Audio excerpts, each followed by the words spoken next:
Welcome to the From the 108 podcast, starring the drunk uncles of White Sox Twitter. He's a Twitter like whore, an Instagram thirst trap, and your grandma's guilty pleasure, Beef Loaf. A West Coast attitude in a decidedly Midwest body, My Sock Summer. And your host, he's sharing obscure music thoughts to give you time to hit the bathroom, Terezi E.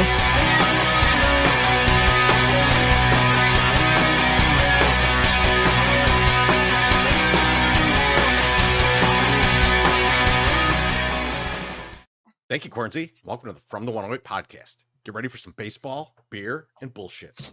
And remember the drinking rules. If Beef Loaf says allegedly, or that he made a video about that, you drink. If My Sock Summer mentions his time on the West Coast or blames his kids for something, you drink. And if I fuck up the intro or make MSS appear to be dumb, you drink. And of course, you can make all of us drink for a tip of $1.08 or more. I prefer more. But speaking of drinking, fellas, what are you drinking? Beef Loaf, what are you drinking tonight? Oh, baby, I got the G4 on hand, the Blanco. Hell yeah. I've had enough beer for a little bit, so we're going to slow it down. Little tequila night for you, and we got some great interviews on tap, so I'm looking forward to it. I am excited for the interviews. It's going to be good. I like you tequila'd. Yeah, I feel well, tequila, huh? I feel we get good production out of you on tequila. You're like a 40-year-old power hitter in the Mexico City team. So thank you, I appreciate that. So slow. No, I mean, hey, he's got to hit for power. He's hitting for power. The first quickly. He's hitting for power. That's all that matters. Yeah.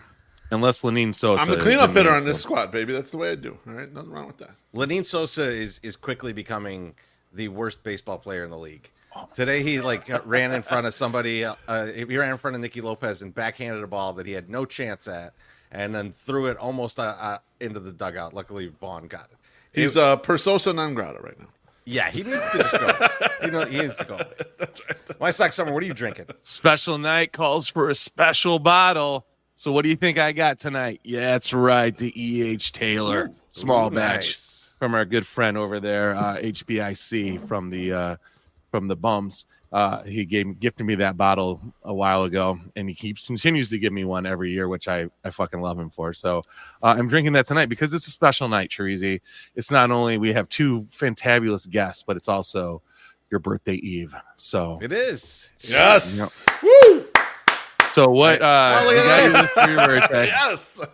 What are you? And my college girlfriend. That's pretty good. What are you drinking for your birthday, Terezi? I got the courtesy of Copenhagen. There Baby. you go.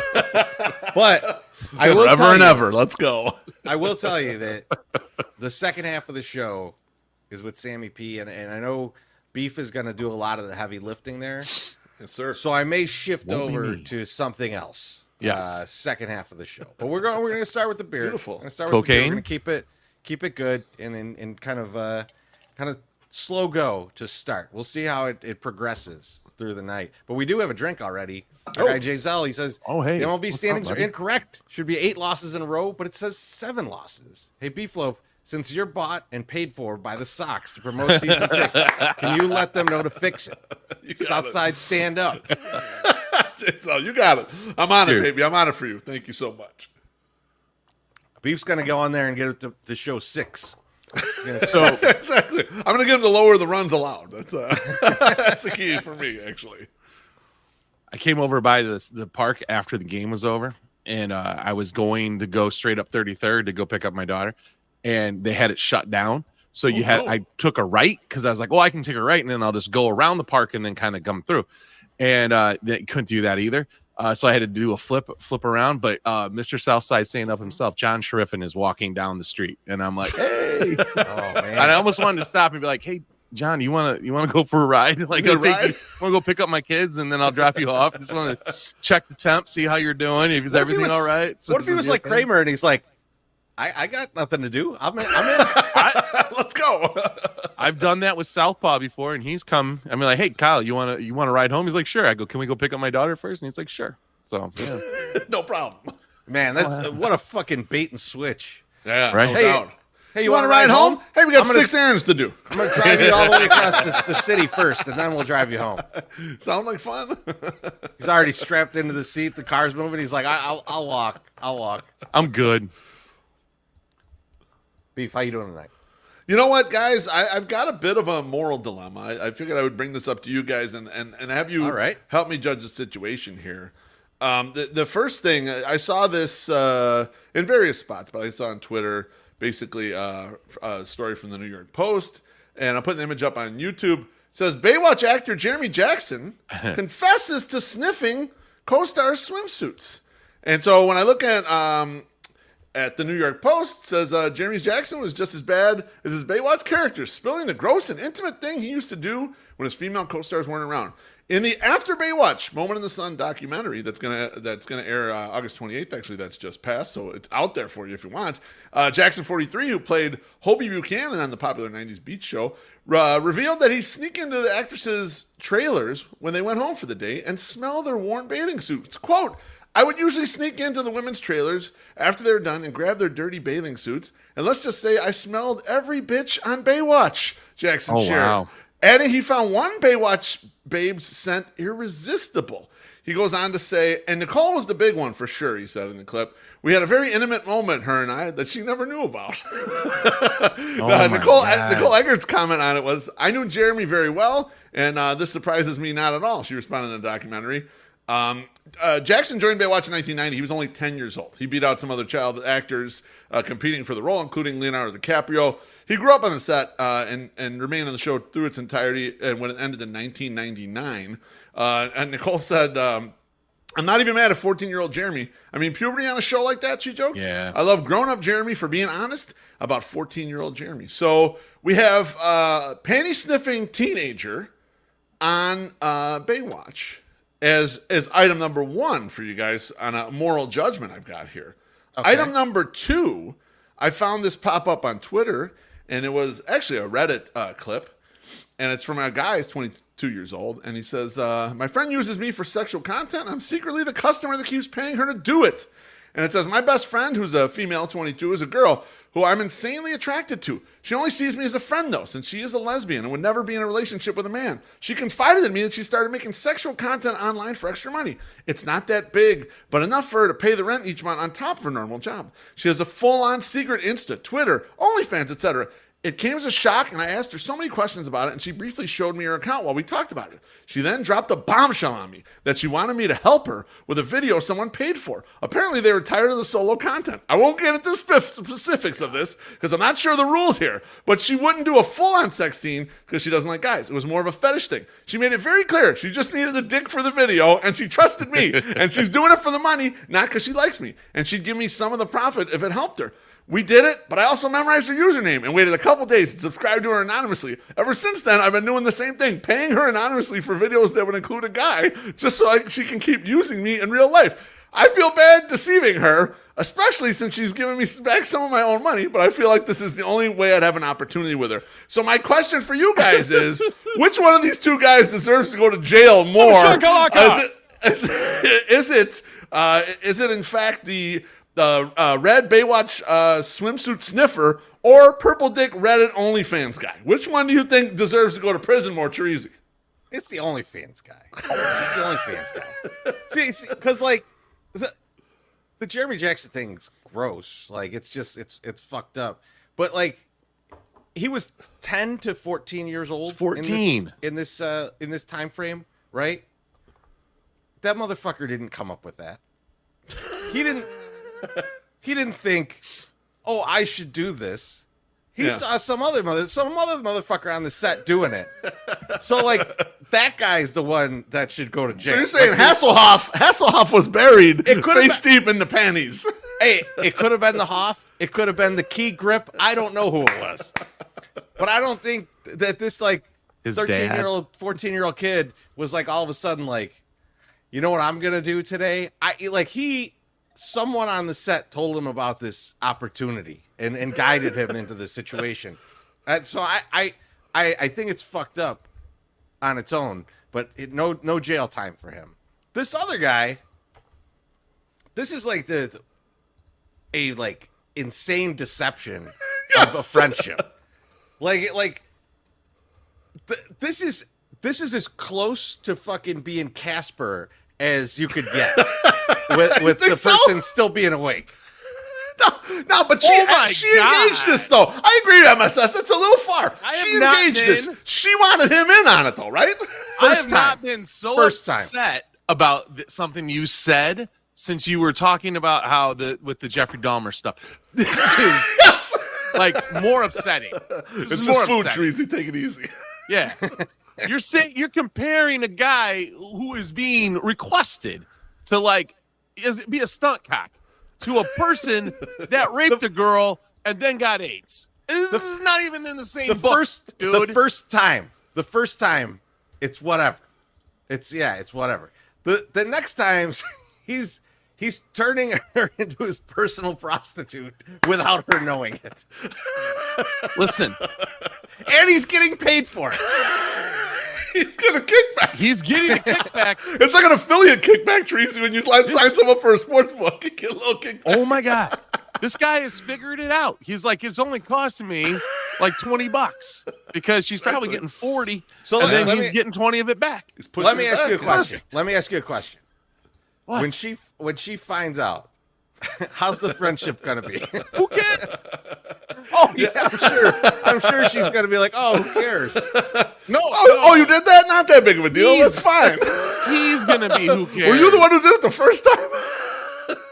He's gonna be the one who cares. I'm saying, and if she does find out, sorry, but you're also using this guy as a stunt cock. He should be able to do what he wants to. I mean, I don't think either one of these two, 14 years old, smelling like some of the hottest girls available in the 90s, used bathing suits. I mean, that's not even a sin. I think Jesus himself would be like, this is totally fine.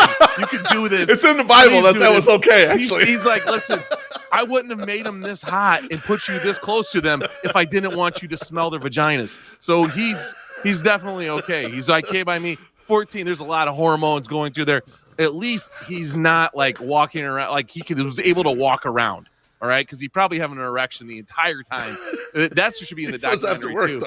How many fucking things? Now the second guy, the first, I see nothing wrong with this. Also, he's helping his friend. He's giving her money, to continue this career, to help pay bills and whatever, and he's getting something from it too. I don't think the deception thing. Yeah, it's a little deceptive. All right, I get that. It's deceptive, but she's willing to do it. It's not like a rape situation. It's not a Casper situation. He's tricking her into fucking him. Doesn't matter. No, but he said, hang on. He says in there it's just some fetish thing. He said it's not full on sex. It's just the fetish thing. So we don't know exactly what's going on here. Just to clarify that, Treasy. I mean, that doesn't make it any better. I'm not saying it doesn't make it any better. I'm just clarifying. You know what it could be? It could be that big red boot girl just kicking him in the nuts. We don't even know. It might not even be. John Carney says, quote, bros before hoes. Jesus. Pretty much. That's what I'm supposed to say here. No, I get the idea from MSS. Hey, he's getting used for it, baby, I'll take this from about anybody, but not from Ian. Okay? Let's not talk about what am I talking about? I think that 7 times a night sometimes when you're sitting next to me and I'm on a gummy. Okay? I'm like, what the fuck is he talking about right now? I'm kidding. Half-heartedly kidding. So the one that goes to jail is obviously the Reddit user, right? I think both of you guys are on the same page. Or MSS, you're unsure. MSS likes that guy. He thinks what he's doing is top notch. Which one deserves to go to jail? It's deception, but it's not jail worthy. I don't think. I mean, if you have to send one of them to jail, it's the guy that's deceiving his friend. But I think it's a win-win situation all around. I don't see the bad in it. I'm sorry. If it was it's good for the GDP, is what I'm saying. If it was if he was paying her father or something, and then there was some weird thing and she was forced into doing something. Yeah. Okay, yeah, I understand. It's not. She's doing this because she kind of wants to do it. He's kind of the pimp in this situation, almost. Kind of. But you know what? He's the pimp and the John. And the John. He's the pimp and the John. Weird. It's really strange. It's fucking called evolution, guys. I will give you that. As we talk about this more, it's not a Casper-esque situation. You're right there But Thank you. it is an extremely fucked up situation, and I wouldn't trust this guy with anything. I would trust Jeremy Jackson with my laundry, but not my wife's. Smart. God damn it. Let's get a drink here. Our guy CJ says, CJ. "Oh God, What's up, we're already off the rails. Here's a drink in case I got to run off to work. Sorry I missed you guys last week. Cheers, everyone. CJ, Cheers, we missed you too, my friend. Cheers. It was just Tuesday. You were supposed to show up and no big deal. It rained. It poured. Didn't even fucking play the game. My God, So we'll talk about it later. But Bossert still one of the worst Nepo hires of all time. he's not the weather guy. MSS, but he's in charge of that for some. We'll get to it. I know. MSS, how you doing tonight? I'm doing great. It was a fun day today. Got to go over to the baseball game real quick, watch some guys play some meaningless baseball. It was fun. And then rolled out and then went and picked up the kids. But school's back in session, so the kids are gone, which is nice. And I am fucking back into dad world. So I went to Costco, and if you don't know, going to Costco during the week is the best time to go because there's nobody there, and you don't have to like fight lines, and people aren't running you over and all that shit. I never go on the weekends; it's ridiculous. So I was there yesterday, and I had to get gas, and I don't know if you guys have ever gotten gas at Costco. I have not. I have. It's cheaper, but it's much cheaper. It's much cheaper, but here's the deal, and here I'm going to give a hack to some people, and it usually works. So, like they have tanks set up, and I'll show my graphic because I have a graphic. I am very well prepared for tonight. I have my graphic here. This is how they're kind of set up. Now, there's two lanes. Those are your pumps, and the arrows are representing the pumps. The cars line up there, and then you go up and you pull onto that side. Now, most cars, their tank is on the left-hand side. So getting the B and the A pumps on on that side, those are the desirable pumps. And if you're a D and a C, you have to reach across the car to fill up. So that's fine. Now, some people, when they're at Costco, they don't wait for the second person to finish. They will like pull up and then back into the first pump so they can get that pump moving. So everyone keeps going as fast as possible. Okay. Which is totally okay. A lot of times these guys get there at the same time. So I'll just wait it out. And I'll be like, I'm just going to wait for the next person to leave. And then I will go up, I'll pull all the way forward so two people can go in at once. It maybe is 30 seconds more, maybe a minute more. Who knows? So anyway, I'm sitting behind B because when I pull into the parking lot, there's not a lot of cars over there. So I'm like, I will go in. Usually I will go to a D and C and reach it across the car. But I'm like, there's nobody in front of me on these pumps. And I didn't realize that the guys had just got there. But so I'm like, I got to wait a little bit. But I'm behind the B and the A. And I'm just waiting. And I'm like, I'll just make the nice little easy transition. Well, there's a woman next to me.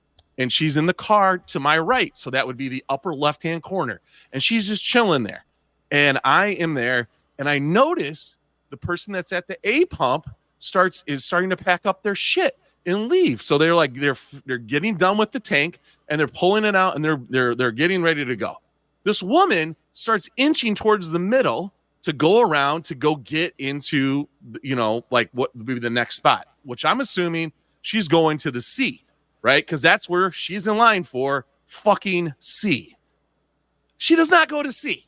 She fucking pulls into the fucking pump that I should be going into, which I couldn't get around the truck to get into because she was already in the goddamn middle lane between all fucking four pumps. And I'm like, you got to be kidding me. And I am sitting there fucking livid. I literally audibly, I wish I had like people like, that were there and could hear me. I audibly just go, what the fuck is that person doing? And I was like, this is insanity. And she pulls up, goes right in the front, right where I'm going to fucking go. And I'm like, where is this okay? This is not okay. You were in We the used to live other in a line. society. We used to live in a society, MSS. This is just horrible. I'm like, you can't listen. I'm pissed. I get pissed in the car regardless. Okay, people don't stop long enough at the fucking stop sign. People don't do the right thing when we're merging on the highways. I am irrationally upset in the car, like 24/7. Like it's not good. It's not healthy. We know this, and it's bad. This pushed me to a point, and I was like, this is fucking nuts. So I'm like, but I'm so mad. Listen, Miss Loaf, okay? No, I'm not in a hurry. But that was my pump, and I should have gotten my pump. That's somebody like walking up at Costco when you're checking out and just going, oh, your line moved quicker. I'm going to go in your fucking line. No, you're not. You're getting the line that you're fucking in. So I am so pissed. He says, imagine him getting this mad with Triffin in the car. Oh, that was awesome. Imagine John Triffin trying to calm you down. Don't worry about it. You'll get the pump eventually. I imagine Southpaw in there next to him, just emoting the whole thing, just like he would be like, you go out there and yell at that woman. Now, I'm sitting there going, listen. Should I be this angry? Absolutely not. Should I go yell at this person? Absolutely not. Am I going to give this person fucking death stares the entire time that I'm like fucking filling my trunk, my tank? Yes. And I did. I just stood there and stared and just shook my head, looking at the person who is not looking at me at all because she knows what she did. And then she got in her car while she's pumping and shut the door. It's like, yeah, because you know what you did and it was fucking wrong. So I'm like, I'm not doing anything. Now, MSS, you said you're staring at her. Were you pumping gas too? And then what pump did you end up at? So she got A. Where'd you end up? I got up the B when the guy left. You got B. Okay, got it. Okay, got it. I mean, he was taking his time. It was fine. It was not a big deal. But I was just pissed that I got jumped. Like somebody jumped in front of me. You should have had A. Shouldn't have worried about it. And then you leave. Should have went around, backed in, and would have been fine. You'd had A. Andy. Yeah. But no, I didn't get it. So now that we know how enraged MSS gets in his car, you know what I want? Remember when he had that dinosaur costume that he wore on the one episode? Yep. I want him driving around in that, so that like, so when he had a dinosaur costume. Yeah, remember you had the big fucking dinosaur Slimer. costume. No, it wasn't Slimer. I bet maybe it was Slimer. It was Slimer. Was it green? It was green, but I don't think it was Slimer. I swear to God it was. Okay. Whatever. You can Ghostbust me. Whatever it was. I want you wearing a big costume. Because I feel like why? You can be as mad as you fucking want. You jump out of the car and start screaming at somebody in that costume, they won't fuck around. They'll get out of it. I don't know, man. They'll think you're some kind of pervert, which you are. So I don't give away too much information. I disagree with Treasy on this. You stay in your street clothes for this thing. So, okay. Well, but, I was so mad, and I was like, I'm not going to do what I should do, which is yell at the person. And that's just not, it's uncouth. It's unbecoming. It's not, whatever. I need to fucking do something, and just chill and not worry about it. And so I tried, and I did. And then I went into the Costco, and then everything was coming up MSS. They had $5 big bags of Flamin' Hot Cheetos. I was like, this is great. This is the best day. And then they had these shirts that I'd been waiting to go on clearance. They started at like $38. I got them for $12 a piece. I was like, I'm living the life right now. I got 2 of these things. So yeah. Put up the picture of Slimer. You're right. It is Slimer. It is Slimer. You can see why I might have thought it was a dinosaur. I agree, Treasy. That's a very good look. I take it back. I'm pretty sure, Treasy, when I came out, because I was like, hey, listen, if we get a $25 tip, I'll put on this outfit that I bought at the thrift store. And I go, look at me, I'm Slimer, bitch. And I think that's exactly what I said when I came out. But yeah, so anyway, did not yell at anybody, did not commit a hate crime. Could have been a white person. Don't know. But yeah, I was it was extremely mad, and I was so pissed. And I was like, if I had a video on me that time, that would have been a great video. We could have put that on the YouTubes and made some money. But yeah, so other than that, I'm doing great. How you doing, Treasy? I'm doing good, but I see our guest is backstage. Our first guest is backstage, so we'll get to him in just a second. Yeah. MSS, I just need you to pay some bills, all right? No, I'm not ready for that. I was not ready for that. But I will be. Back to school to prove to Dad I'm not a fool. That's Billy Madison. You said you want more deals, so we're excited to bring back daily specials Monday through Friday. Our popular Tuesday and Wednesday specials are staying, featuring a nice discount for a full pound of our original large and lightly breaded shrimp.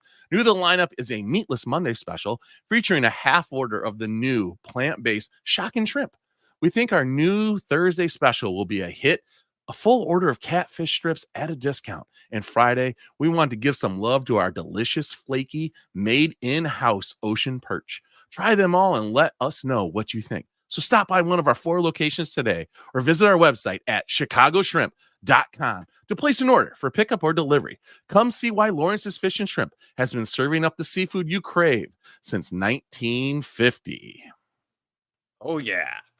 All right. We've got a very special guest. He's come back to us, which is, you know, a lot of people get on this show and then they say, never again. But Patrick's different. He decided to come back. And since the time we had him on right after he got the mustard belt. He's got 2 new world records under his belt since then. We're going to have him on right now. We're going to talk all kinds of shit. I can't wait for it. Patrick Bertoletti, welcome to the show, my friend. You guys see my really awful Joey Chestnut shirt that I'm wearing? Yes, I love it. I love it. Beautiful. Nice. Hey, I got to ask, how many times did you yell the C word when you were yelling at that lady? That'd have been a lot. You know what? I have 2 daughters, Patrick, so I try not to say bitch as much as possible and cunt, because it's just so demeaning. Like, just in general, it's just like whatever. But if anybody deserved to be fucking called a cunt, it was that woman. I'm sorry. It definitely was. And Chirizi knows the other woman that deserves to be called a C word, and she's the machine hogging bitch at my gym who's like always taking like 7 machines in areas at a time, and then yells at people when they go to like start working out. She's like, "Oh no, I'm using that." And you're like, "But you're over there. Like, you're 15 feet away." And then she's like, no, I'm working sets. I'm working sets. Get the fuck out of here. Do one fucking thing at a time and then move the fuck out. It's a gym. It's a society. We have rules. So sorry about that. But you got me started. So it's kind of your fault, Patrick. Thanks for coming on the show again.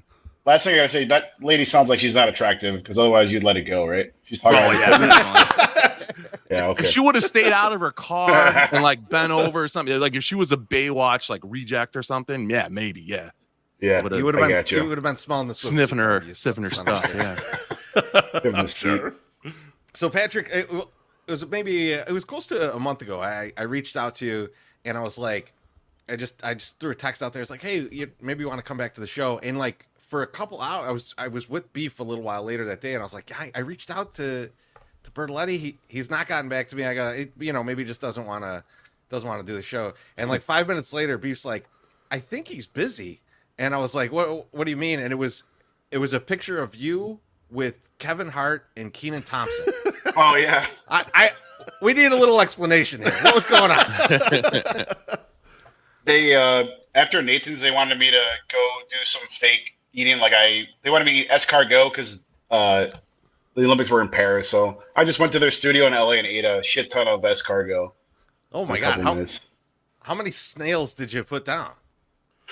They didn't weigh it, but I think I ate between like 3 and 5 pounds in 2 minutes. So it was a good amount. Yeah. Now, I remember seeing the video.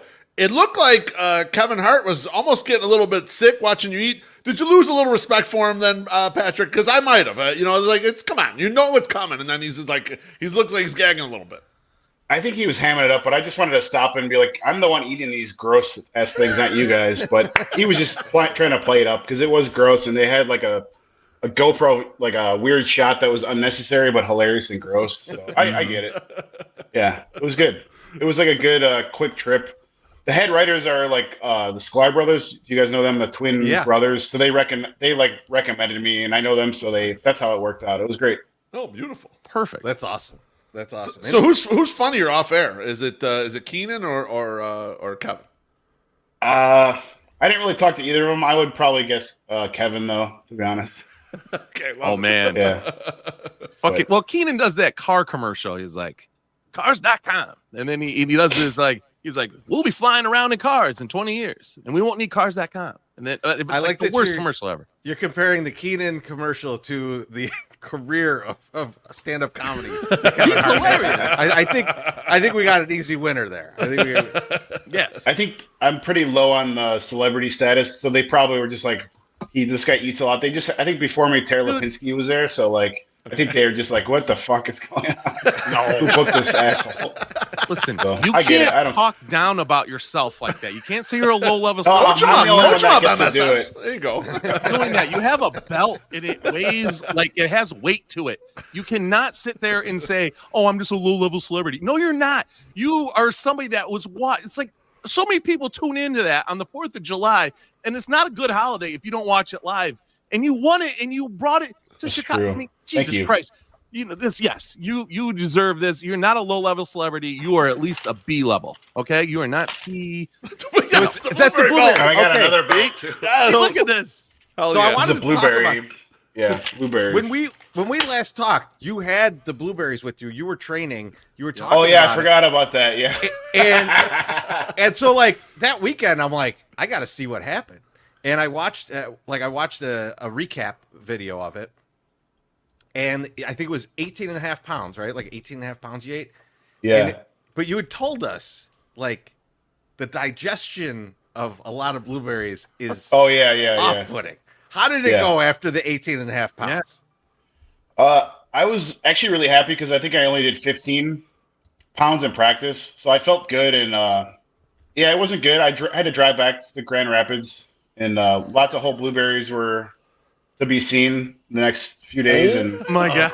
Yeah. Oh dear. So, whatever I told you guys, I'm sure. Yeah, you guys. It's exactly what you thought, but worse. You didn't stay at a hotel. You No. did that and drove back. Like, Oh my God. that's a risky drive. Yeah, this is true. Is that also a world record? The drive afterwards? Yeah, it was a long day because I drove the morning of, so there and back, and then I think I went to the Fire game and shot hot dogs into the crowd that night. So it was like a long freaking day. Yes. So Incredible. but No I no keep, more low-level celebrity talk. Come on. That's a lot. all right. That's But pretty I good. keep an emergency kit in my car for when I shit my pants, so I didn't need to use it this time. What, like a bucket? No, it's like a dude wipes, fresh underwear, and There you go. Yeah. So just I feel like this is like everybody should have this. Yeah, no, that's a I feel good call, actually. Over a certain age, Trees. You need it. Yeah, Oh, yeah. anyone You over need 40, it, in my opinion. You've shat yourself a couple times. I shat myself at work. I had to leave work one time to shit myself. We don't need to get back into all. It was just, what, Patrick was I have a huge snozola. It was a big sneeze at the urinal, and it just, I just shit immediately. And I thought, well, maybe this wasn't so bad. Yes, it was so bad. I do need to go home. So that was it. It happens to all of us. I wouldn't say the best of us, but it happens to all of us. So. Yeah. No, it does. At some point. Now, did you like when you're like crapping out, like it's just full blueberries, or is your poop just like jam? Is it like just jam? It was. Are you trying to bottle it, MSS? There was some stuff got a to keep point. it. There was some stuff to keep it together, but I was pretty surprised to see how many blueberries were floating. Yeah. Okay. I can send you guys a picture off. No. Off the No. podcast. Yeah, no, I want to see this. Yeah. Send it to Treasy. I We was want to just- check this out. I was just thinking, like, they got those monkeys that eat the coffee beans and then shit them out, and then people buy the things. I mean, there's got to be a market for like butt blueberry jam. Yeah, Pooh Berries. Bertoletti Yeah, butt Pooh Berries. jam. It'd just be great. I'm just saying. I don't know. Spread that on into that. the sandwich for your kid when they go to school. That sounds great. Man, just think of like the escargot poop would go like bananas. Like you could sell that. It would just goddamn. There was one time after the asparagus eating contest, my buddy wanted to bottle our pee and sell it on eBay. So we bottled it, and then when he dropped me off at the airport, I just threw it into the trunk of his car. So I don't know if he ended up selling it, but yeah, Man. You have all these ideas, Like if I was in Jackass, you would have made like Pooh Berry muffins, or trying to keep eating it to see how many times before they just go away. I don't know. Oh my God. So. You would be such a great ancillary character on that show. Like they're just like, hey, you have to eat the shit dog that just came out of Patrick's ass. Like you need to do it. Oh God, Sounds wonderful. it's like content ideas is flowing tonight. It's great. So you broke that record, and then I saw later on you went to, I think it was Long Island, and you did the Wendy's Nugget challenge, and you ate 220 Wendy's nuggets, also a world record. Yeah. And I love this quote. I was watching a video of you after you did it, and your quote was, "I'm not too full. I only ate 7 or 8 pounds of food." That is that really like kind of sets things apart from like a normal person eating, and then like what you guys do. But what I was wondering about when I was watching that, because we did a segment this past weekend on our hot tub show where we were like, the Sox had 100 losses. What could you eat 100 of? And My Sock Summer ridiculously said 100 deviled eggs. And so Oh, wow. I'm wondering, Which is like, Oh. how often do amateur eaters think that they could eat way more than is possible?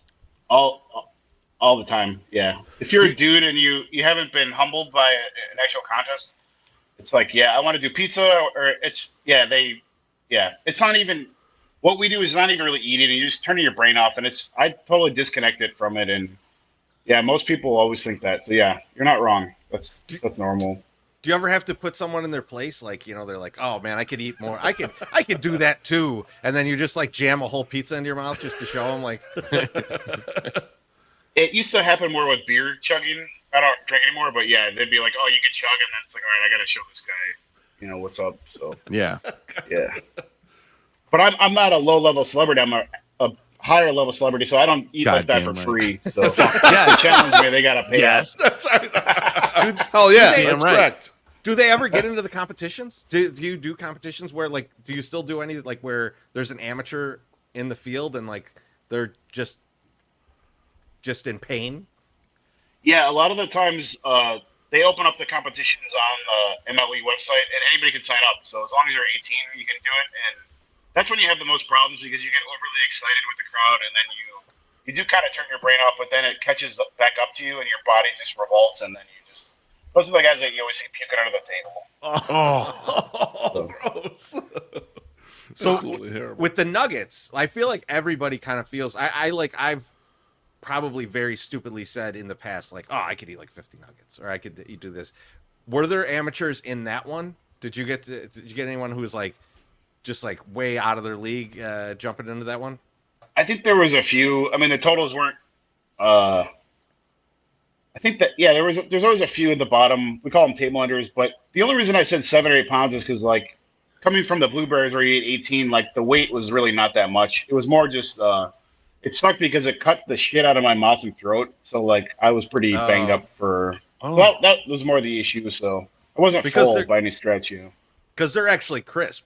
So yeah, and you're not chewing much, as we can tell by the whole blueberries that came out. yeah. So that was more the issue, and like, yeah, they actually were good. They brought them in fresh and they were warm. So like, I trained and made them really crappy, but I should have just known that they would have been.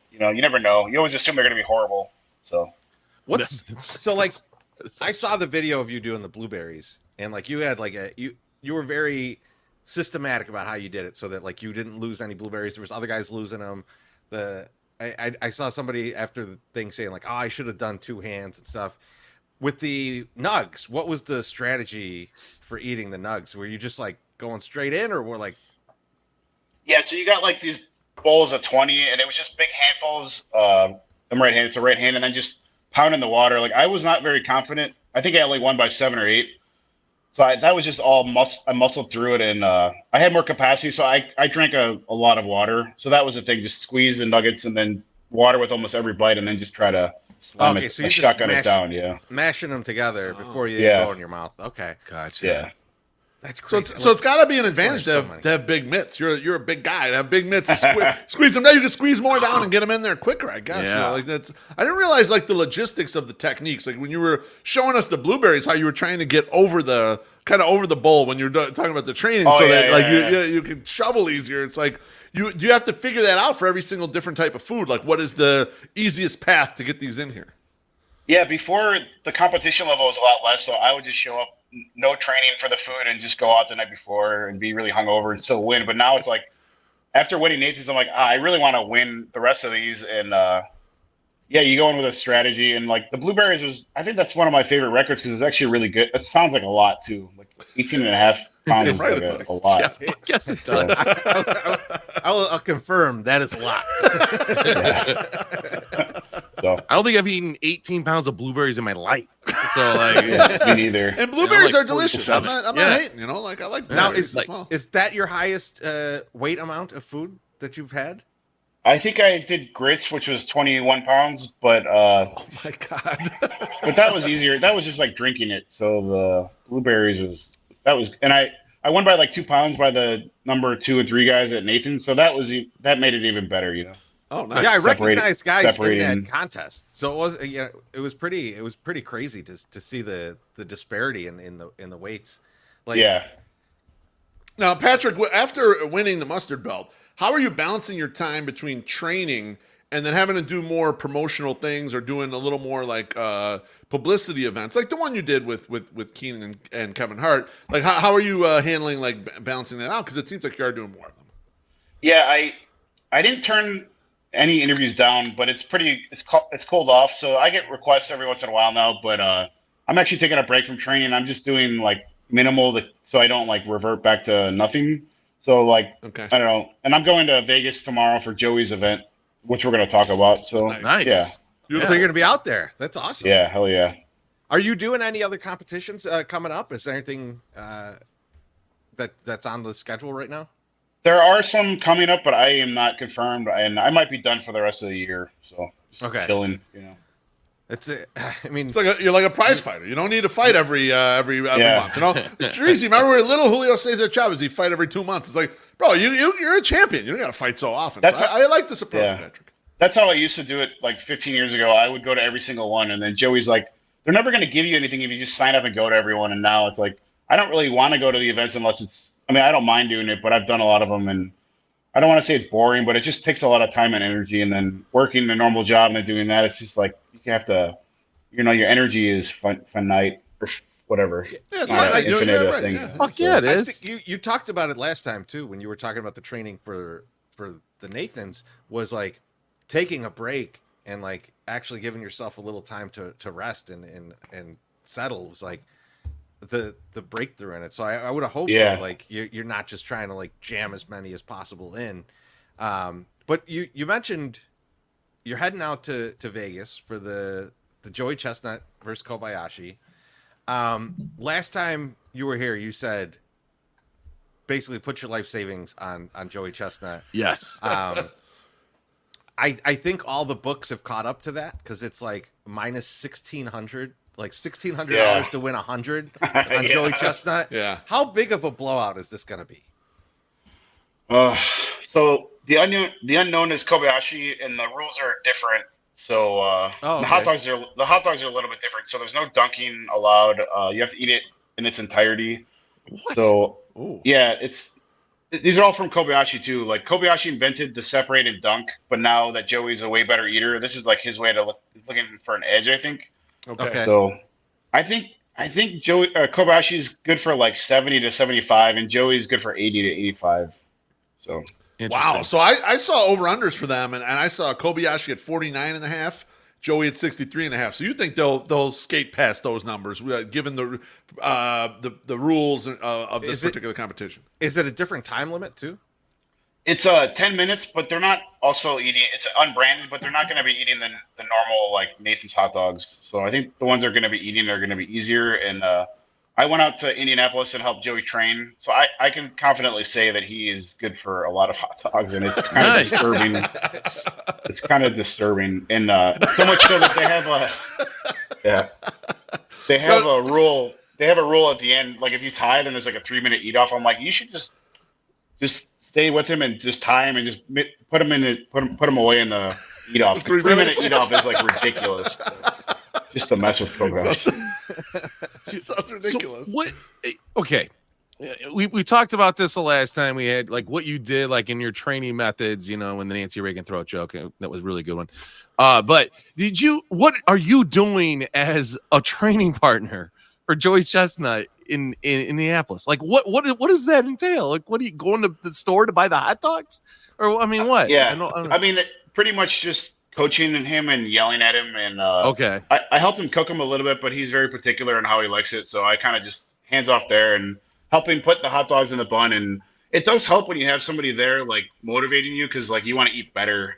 So yeah, it was just like keeping track and yelling at him, and just he did do really well. He did really well. I don't want to say the number, but Yeah, like, don't do that. So, It sounds like it's an competitive eater. I love well, it. it sounds like an accountability friend. Like if you go to the gym, MSS, and you want to try to get a personal record, you want to have a friend there to help you push you a little bit. So unlike you, who just says, "Hey, fat fuck, why are you going to the gym this much and you're still fat?" Why, Well, like, your arms are flabby. That's all I was saying. I don't think you're fat anymore. I'm fatter than you now. Okay, you have a bigger head. Obviously, you have a big fucking Rottweiler head. I have a regular size head. Have flabby arms. But your big goofy head. Not like flabby. I don't know what you're saying. I see that. I see the little. Look at this. Whatever. This is not flab. Yeah, whatever. Now, do you do almost like Pound your any face. like almost like scrimmages where you're eating against him just to give him that like you're trying to pace against somebody else? Or for him I think one time we did a thing with burritos and we did it at the same time, but it's better to have somebody watching you that knows it, because then they can tell you what you're doing wrong and like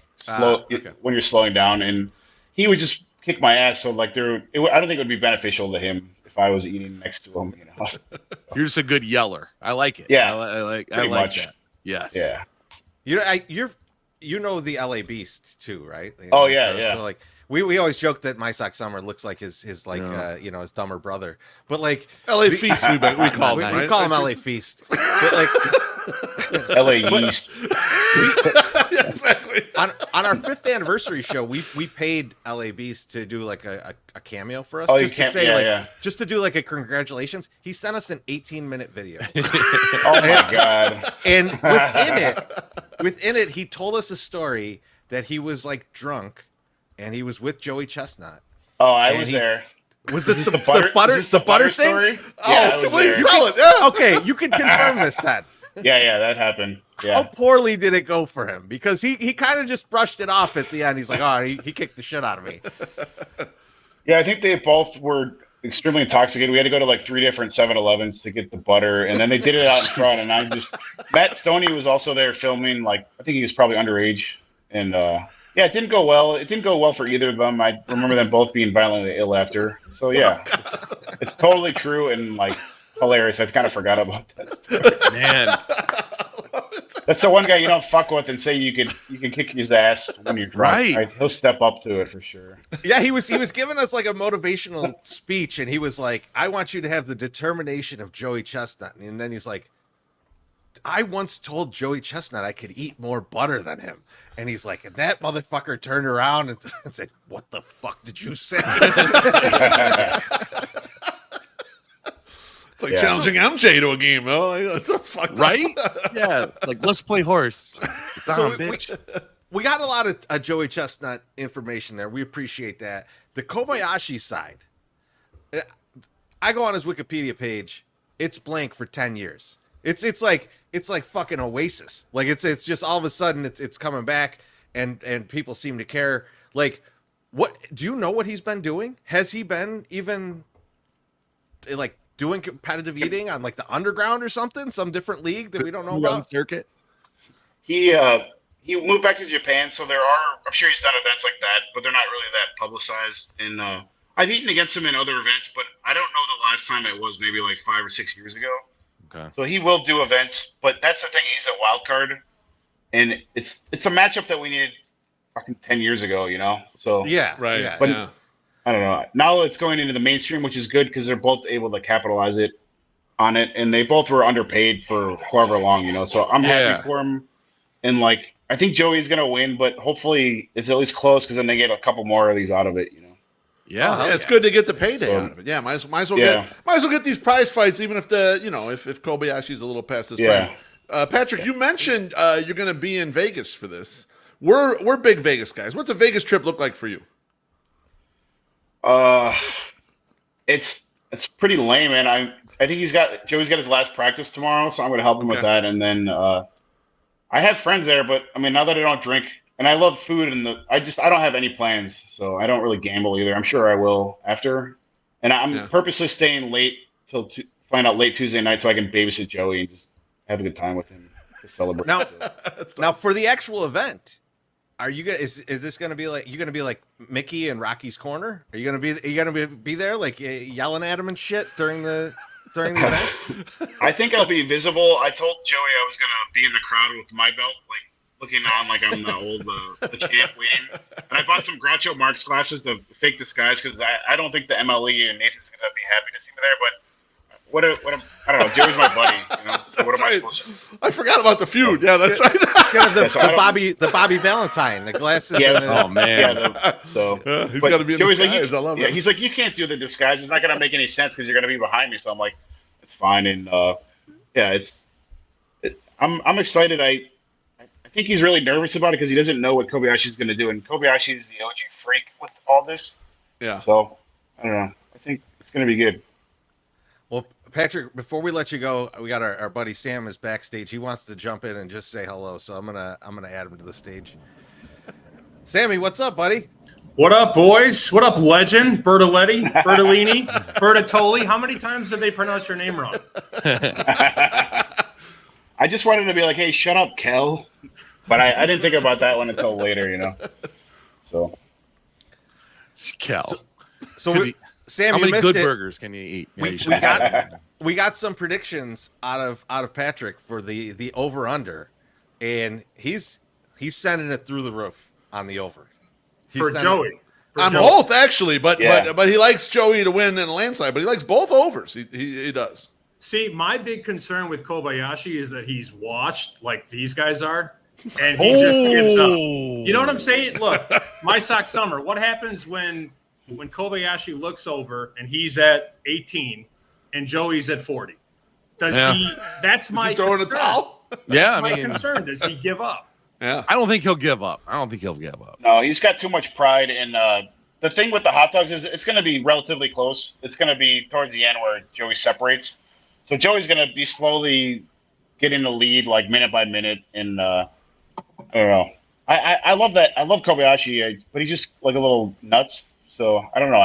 I just hope for the sport that it's like closer than I think it's going to be. And I really just don't think Joey's going to. Kobayashi's not going to quit, but I just don't see Joey losing either. No, well, he's minus 1,000, so you got to lay 1,000 to win 100. But let me ask you a question, and I did basically barge into your party here. So no, you can do that. Go for it, Sammy. Do it, baby. Well, I'm curious because when they asked me, Patrick, at work, this year without Joey, they're like, handicap the hot dog contest, and I have no idea what's going to happen, right?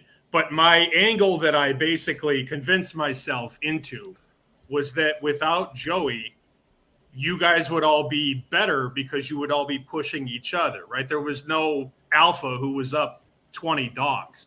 Did you feel that extra competitiveness when you knew that it was actually still, up for grabs with 4 minutes to go?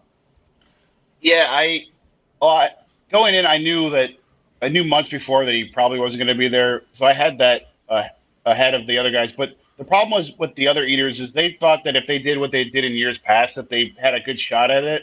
But I went in, I'm like, I got to get to 60 to make sure. And even with 60, I didn't know that I was going to win. So I guess I was a little bit more motivated. You're right. And I don't know. The motivation doesn't always necessarily help, So Joey is a freak, and I don't know. It was a good year. It was a good year. Damn right. It was a good performance. So, I don't know if that helped to answer your question. I think I just rambled, but sorry. I think you said yes. It was a little more competitive. I think that's what I heard. Yeah.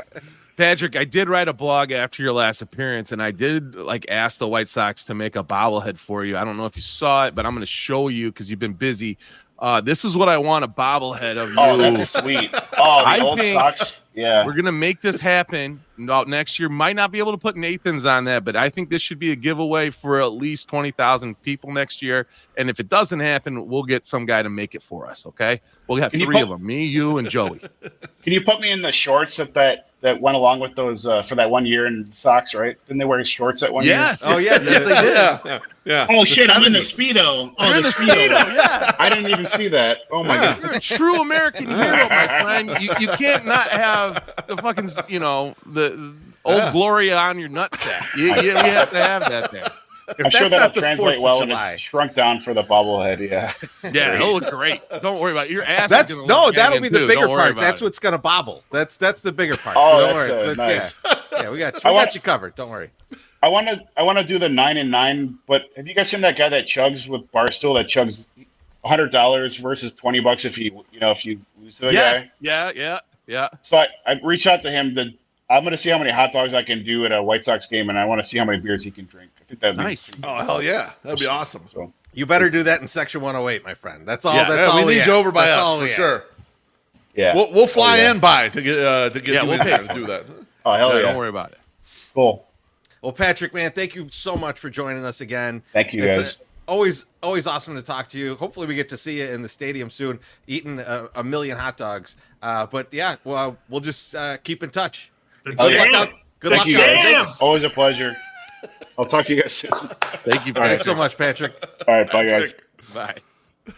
The man. That guy's incredible. He is Just fucking incredible.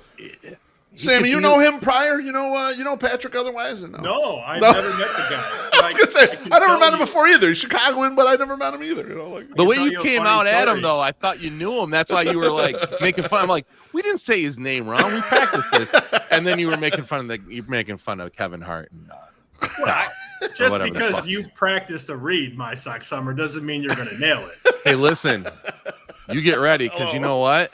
It's time for me to do another read. Ooh. With the back-to-school season upon us, it's important to ensure your vehicle is ready to handle the increased demands of daily commuting to and from school. That's why our service team at Orland Park Mazda is here to help.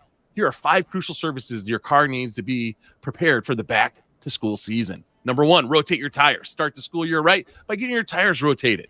Number 2, fresh oil change. Regular oil changes not only promote engine. See, that's now I can't say it right, but also contribute to enhanced fuel efficiency. Number 3, replace your air filters. These play a crucial role in maintaining clear intake for your engine cabin. Number 4, replace your wiper blades. Clear visibility is essential when navigating through school zones. You don't want to hit somebody. Number 5, check your belts and hoses. Mazda of Orland Park, home of the Zoom Nation, 8910 West 159th Street, Orland Park, 708-444-3200. Zoom.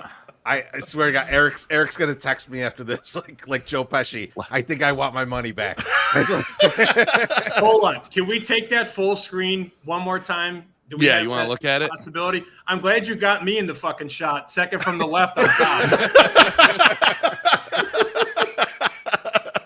You're gonna get to I school tell you, safely, Sam. The AI is great. I'm like, just make me a Mazda bus because it's back to school bus, right? And then it's like there's all these kids. I mean, it's just nuts.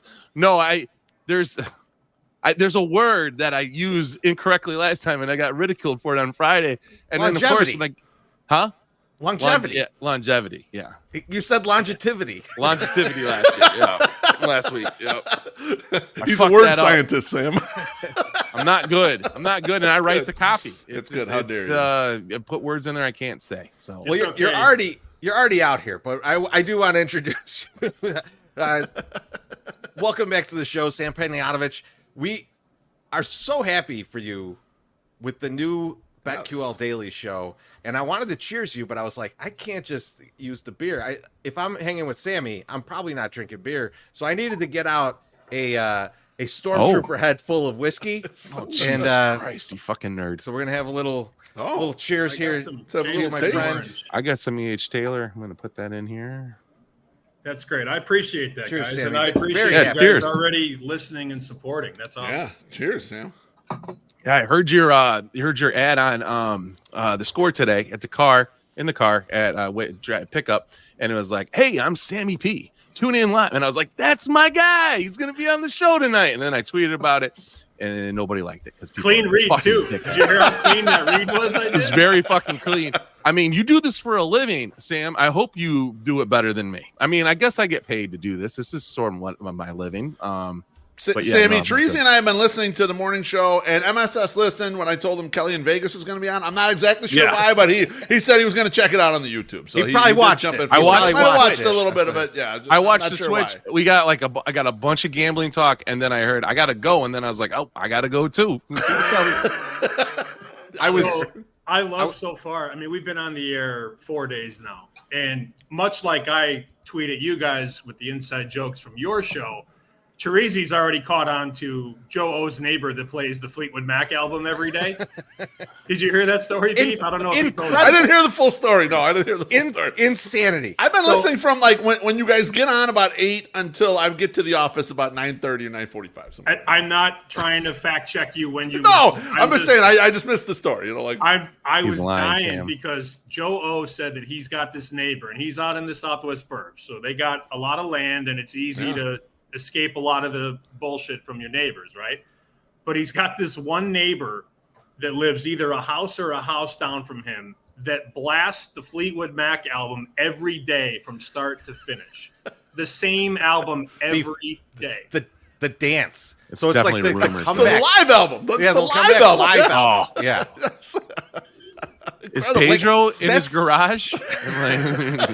That's insane person behavior, man. That is just that's just you have to be insane. Like you or it's just that person's been dead for months and it's just it's like their on alarm goes autoplay? off. Yeah, it's Their- alarm. They have a CD Just alarm plays all the way clock and it through. just goes off every day. Yeah, that was a wild story. But I also I don't know if he's watching, but there's a good chance he is. So I want to give him a shout out now. Mitch Rosen drilled this new lineup, to add Femi, to add Brad Evans, to bring me in. And, Joe and I started Chicken Dinner in 2016 because I was working at WGN Radio. And I remember at the time I was doing the weekend morning updates and I would give, the preview for the game. Bears are at the Titans. Jay Cutler's questionable. Kyle Long's out as he was every week. Yeah. And then I'd say the Bears are a 3-point favorite. And we had this boss that wore a bunch of jewelry and he was like this hippie and he was like, hey man, like, I don't know if we should be like giving the point spreads, man. And I'm like, okay, fine. So I couldn't talk gambling at WGN and Joe at the Score was trying to push for gambling, but this is before it's legal. Right. And they just couldn't find the time, which makes sense. So we decided, all right, we're going to do this show together, call it Chicken Dinner, do it once a week. And we started it in 2016 and we did a really good job, I thought, for a couple years. And for him to know the past and turn it into the present and the future, I thought was awesome. So Mitch, I'm sure you're probably listening. You're going to listen. This lineup is awesome. And I'm so happy to be a part of it. That's Yeah, awesome. it is an awesome lineup. I mean, like you any time of day you could turn it on and get like actual good gambling information. Like there's just Right. like Sam, you know me and Beef, we've been in it thick for forever and for at least the past like 15 years, and the shit that we hear now that gambling's legal is like, what the fuck is this person talking about? Like this is just someone trying to get you to do a same game parlay. That's all this is. And so like to hear this show and it being like, I mean, like I'm listening on the app, right? But you're over the air in like Detroit and some other places too. Like this being on regular radio, being like a mainstream show is like exciting for everybody who's been with it for like a really long time to see. Like it's like the underground band that you liked being like playing it like the world, and you're like, oh shit, yeah, all right, there's a main stage band now, Treasy, actually, the sharp guys we knew back in the day when we were deep into it, they would hate a show like this being on there. Like, don't give away that much information. that's true. Don't give people these. Don't tell them though. Find this here or whatever. Or even the one you talked about this morning, Kansas. I don't know how it's doing right now, Sammy. After one quarter, I was a little disappointed. It was only 7-0. How are we looking right now? It was 34-0 at half, and I must That's love good. you guys because I stepped away from my setup. I got the boys are in there firing shots, like they're watching the game, holding Beautiful. down the fort. But I have love for the boys, and another thing about that show is that it gives us such a big window or easel. When I was doing this stuff at Nesson, we had a half-hour show with commercials, so you're doing 22 minutes, and that's really. You can't really break down the things you want to break down in 22 minutes, especially when you're with not only one, but two other hosts. So you have, 3 people on a 22-minute show, you maybe get like 6 or 7 minutes. The cool part about this show, it's 9 to 12 Eastern, so 8 to 11 in Chicago every morning, Monday to Friday, is that we can take time. We have 3 hours. It's a radio show on video. So I'm a radio guy. Joe's a radio guy. We have a lot more to say, but we get a better chance, with that platform. So, yeah, I mean, we don't have to, gargle the show for the rest of this little thing, but I do appreciate the support. And I did it moved a little bit when I saw My Sock Summer retweeted it today. I didn't see that coming. I know. Well, listen, I'm a team player, and you help out my team. You get interesting stuff from these guys, and if they like you, and again, they love gambling. So, and if you're the best, I was like, I gotta get in on this. So this is what I'm doing. Yeah, and I only got then the job. Now you're here too. Well, I only got the job when Mitch sat me down. Like the final decision came down to get the job, you have to be at least a foot taller than White Sox Dave. So it happened to work out. That's good. Clear the bar. You know what? It's good. It's good you went. I think it's classy of you to go that route than to go the hair route. All right. So I think I'm gonna say that too. Let's get a couple drinks here. Our guy Husky Bardo, he says, "Cheers, fellas. Hope you guys have something planned for the 108th loss." I mean, it's going to be on the road. It's going to be on the road. Yeah, we're not going to get it at home, unfortunately. Thank you, Bardo. And then our guy Baloney says, chicken bake or double chunk chocolate cookie. Oh, I assume that's something. That's a Costco joke. Yeah, that's from the Costco. Yeah. I did not eat lunch there. I wanted to, but I didn't. I was like, I need to get home and put this stuff away. And there's too many people going there just for lunch now. But that, the chicken bake is low key one of the best fucking things ever created. Like, and especially it's like $3. It's like a whole damn meal. This is delicious. Well, the hot dog and drink is still $1.50. $1.50. And if I'm feeling fancy, Sammy, I'll get a hot dog and a drink and the chicken bake, and then just roll home, and it's like $6 with tax. Well, I mean, that's cheap. I think the best part about Costco, it's the only place in this universe where you can get $1.50 dog and a drink, a 25-cent water, and a gold bar. Like, that's the only place you can walk out of there with all of those things. That's true. CMSS, don't fight with people trying to get gasoline. Just go inside and get all that good shit, all right? Just take it easy. People trying to fight with me. Calm yourself down, all right? People trying to fight with me. They're trying to fight with me. They're like, fuck this dude. I don't need to respect this guy. Sammy, before we grill you on questions about gambling, which we're going to do in a second, back to the show. You and Joe also have a substantial Rolodex of guests that are not only informational but entertaining. And I did not catch the guy's name, but you guys were talking about college football regular season win totals, and the guy's motto was a number's high for, if it's high it should be high, and if it's low it should be low. And his number one that he gave you guys was under 2.5 for Temple. He was talking about what a piece of shit team they were, and I was so enthralled listening to this. He's like, if there's anyone good on this team, they're going to get in the transfer portal immediately and get out of there. I was just like, this is great insight. I know nothing about Temple football, but it made me want to go and bet $1,000 on their under anywhere I could find it. He said under 2.5. He's like, they only have three games so they could even possibly win. So they got to be under 2.5. And I was like, this is great radio right here. And they're not favored in any of their games. So Zero. It could be a lot worse. But the problem is it's hard for a book to hang a half a win or a win and a half because nobody's going to bet you under. Like you're trying to balance the books. You're not trying to write 50-50. Everybody says, oh, you're trying to write 50-50. No, you're not trying to write 50-50 tickets. You're trying to balance the cash on both sides. So yeah, if you made Temple 1.5, I don't think many people would. Even if you're sharp, you probably don't bet under 1.5. But that was Chris Felica. We've had a great amount of guests, and the best part too, when we started to get these meetings going for the show, I said, look, I know that we're a BetMGM shop. I understand that. We will give BetMGM lines. We will talk about BetMGM. But we have to go into Vegas and go into the sports books and talk to guys at Circa, South Point, Westgate, Stations, Golden Nugget, because I know all these guys. Right. So you build these relationships and you have these friends that know so much and book big bets.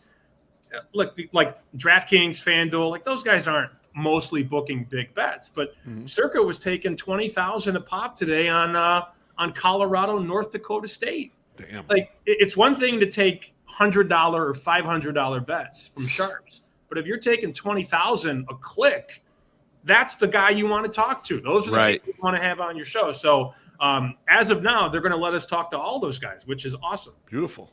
That's great. I hope you can still talk about shop for lines we love BetMGM, but shop for lines, because like everybody should be trying to get the best out there, and like it actually would help BetMGM if they're if they're not the shitty line, like you're sending people to win at somewhere else. But you mentioned like the big bets, you know, and like that's always been a problem with like props and things like that. And with what we were just talking about, the Chestnut and Kobayashi, I haven't seen that in an American book yet. You I've won't. seen it It's not a sanctioned event. You won't see it.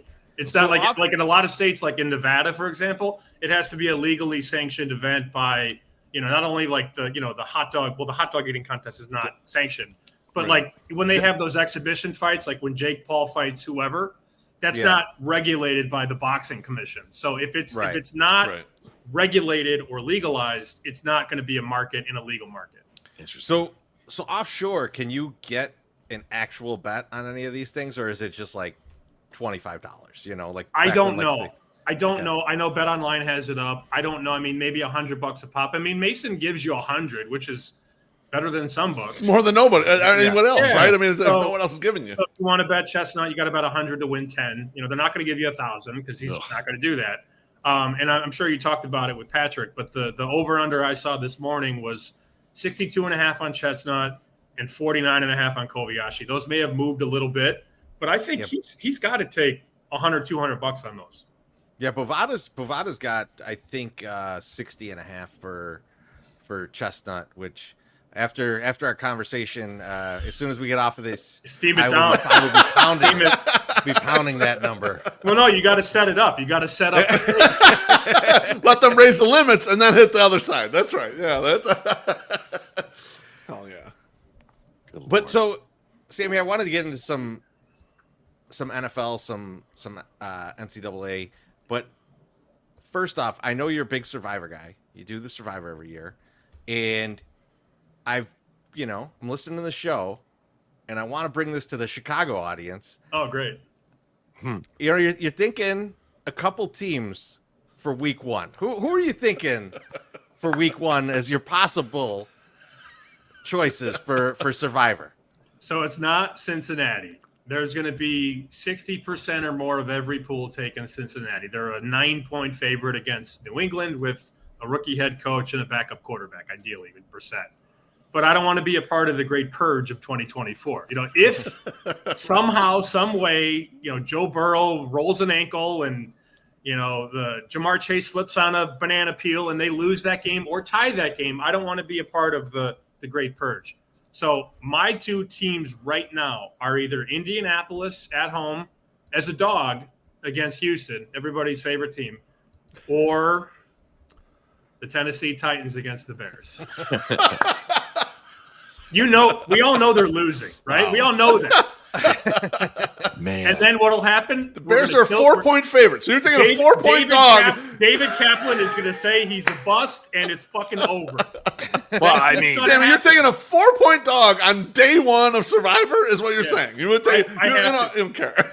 Well, people think I'm be bold, baby. But you guys know, like, if I'm going to do it, I'm going to do it. Like, people always say, don't talk about it, be about it. I'll fucking do it. I'll take Tennessee. Put the money in there. That's right. I like Chicago. I like Chicago big picture. And I also, if you listen to the show the last couple of days, I did say, you know, there's a lot of people saying bet over 8.5, minus 160. Nobody ever talks about the juice. Yeah, no, the juice is real high. But why would you bet over 8.5 minus 160 when you could just bet them to make the playoffs at minus 110? It's the same bet. They're going to need to win 9 or 10 to get in. So I would much rather you lay 110 than lay 160. This is a weak conference. It's very top heavy. San Francisco's offensive line blows right now, and Trent Williams is holding out. You got, you know, a Dallas team that's flawed, a Green Bay team that's defense isn't very good. I'm high on Philly, and then there's Detroit. You can never have nice things in Detroit.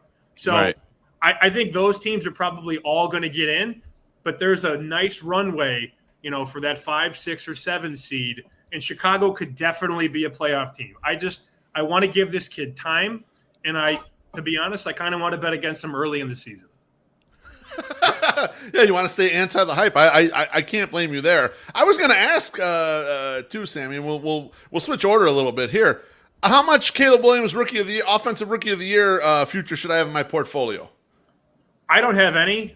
So I don't have $1. I've got some Maserati Marv at 7-1, and then the longer shot I bet is Keon Coleman, who's now wide receiver 1 in Buffalo. And I like these awards because you get good pokes on guys that are going to be in good spots. And you think about Buffalo, they lost Stephon Diggs to Houston. They lost Gabe Davis. So you slide in this rookie from Florida State who's 6'4", 215. He's going to get every chance to be the number 1 receiver. Now, Marv's going to be the 1-2 in Arizona, but Marv is 6-1. Keon Coleman is 30-1.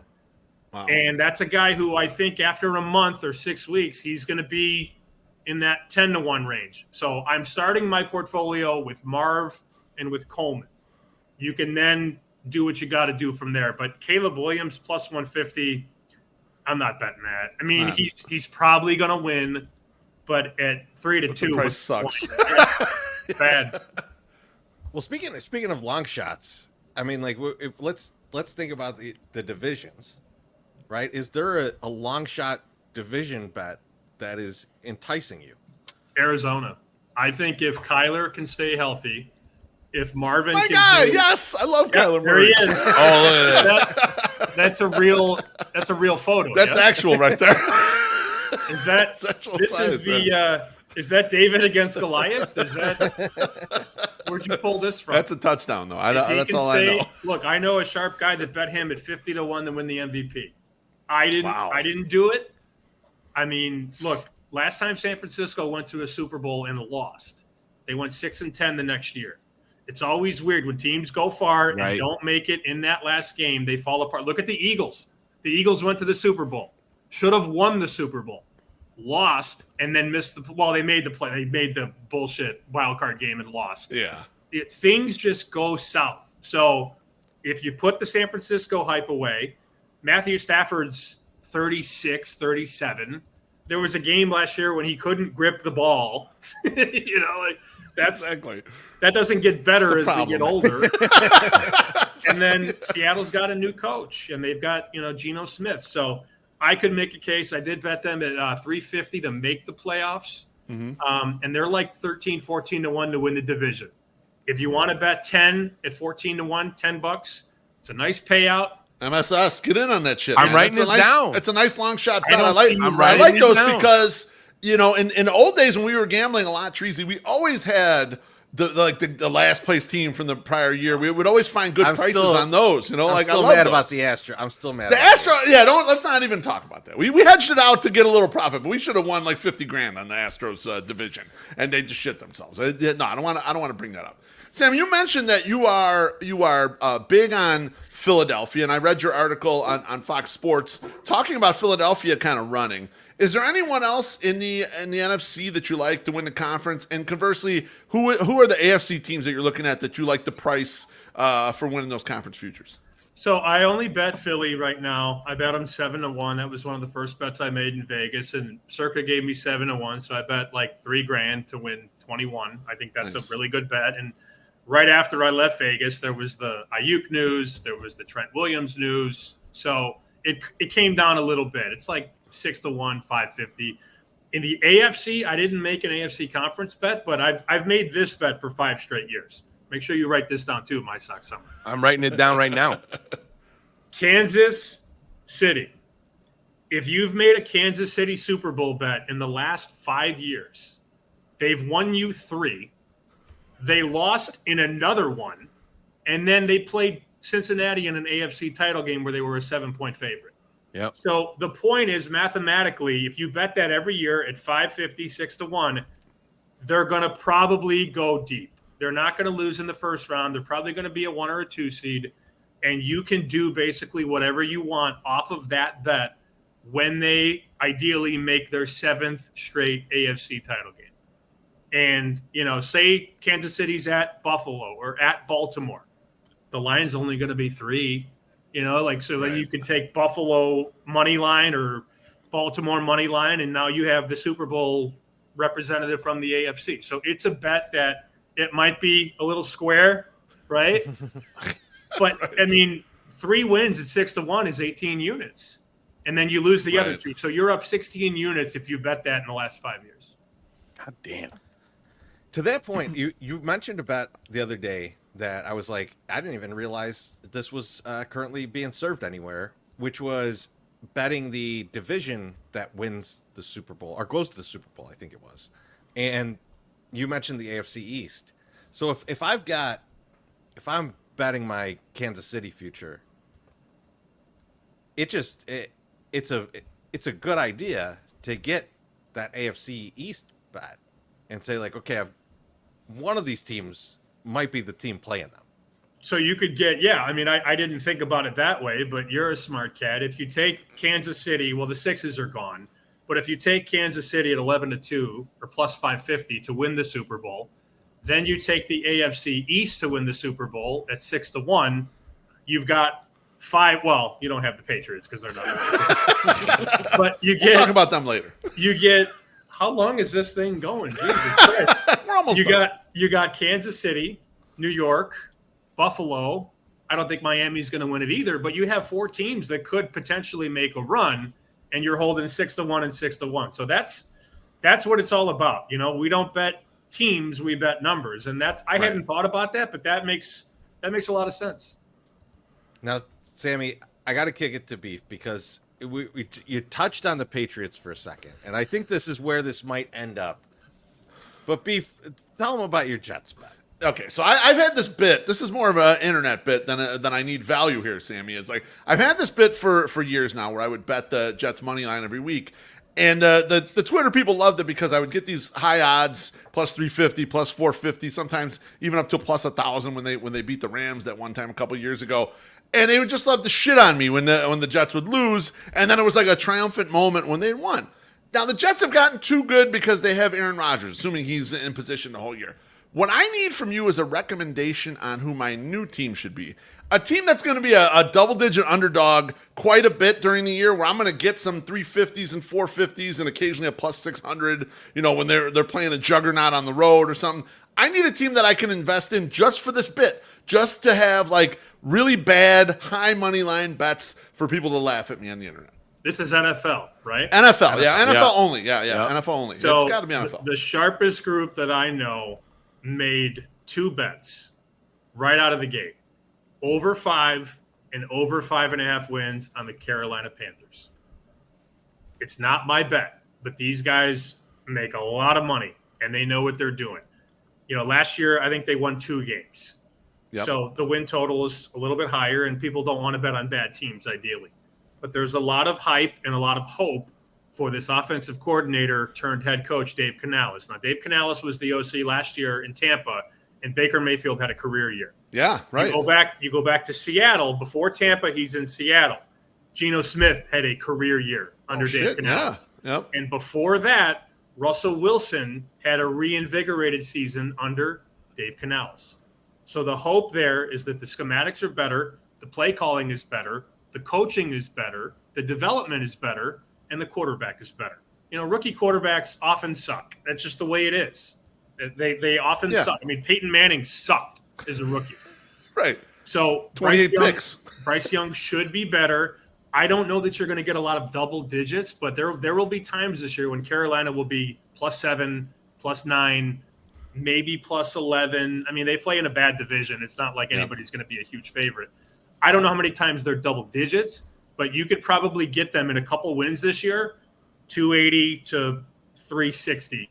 And you win one of those out of 3, you're in a good spot. I'm in good shape. Well, I'm on I Front love Street. this too because in the Chicago market, there's no one to shit on more than the Panthers for giving us all these picks. Exactly. Right? Like, so it's built in. Oh, these guys are idiots because they of all traded that. for Bryce Young, right? Like, so if someone like Bryce Young having a horrible game and costing you money, Beef, it's people got to change their shorts after something like that. Yeah. That's it. It's absolutely perfect. I totally Might agree make there, people Tracy. forget about the Bears losing. Who knows? So we'll get to the White Sox in just a minute, but before we get to that, Sammy, something we know nothing about is college football. I don't think there's a podcast you could go on where people know less about college football. That's true. However, Did you know that UCLA was in Los Angeles? I did. I only know that because we They don't play there though. They we used play to in Pasadena. We used to bet with a guy who went to UCLA. That's the only reason I know it. That's what they brought the coach out, the new coach at UCLA at Big Ten Media Day. They brought him out and they basically said, "Okay, give an opening statement." And Deshaun Foster got up there, former NFL running back, former Panther, yes. And he gets up there and goes, "So glad to be here. Glad to be here at Media Day. We're building something over at UCLA, which is a school in Los Angeles." And then he froze. He didn't know what to do. He froze. And I was watching the screen at the time, and you saw the 14s disappear. The 14 went to 13, went to 12 and a half, because there were some people watching the press conference live going, "This guy's not ready. He's not ready for college football." How are you not prepared for that moment? So this guy's going to build us a game plan for this year. Beautiful. So they bet Hawaii during the Deshaun Foster press conference. That was the whole LA UCLA joke. Man, that's Pedro Gaffral-esque. If I Right. could. You know what I mean? We're going to kick your ass every night. University of California, Los Angeles. It's actually in Los Angeles. I don't know if you guys know. And I picture some writer in the back, Anaheim. some kid in the back, like UCLA, Los Angeles, taking notes. Well, Sammy, I'm glad Treasy brought us here. We're getting here because I occasionally have had Tom Fornelli on my Au Jus podcast from CBS Sports, and he's a college football guy. And I asked him about the expanded playoff, the 12-team playoff.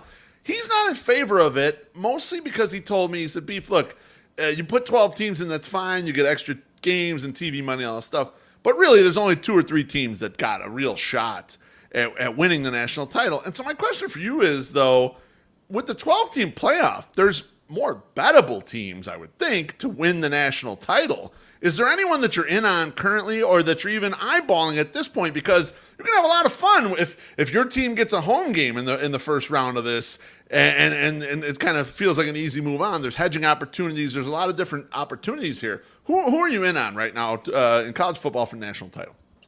I think there's probably 6 teams that could win it, but you need a program that's loaded with talent and depth. Those are the 2 most important things, because if you're going to win multiple games in that playoff, you have to be obviously very good.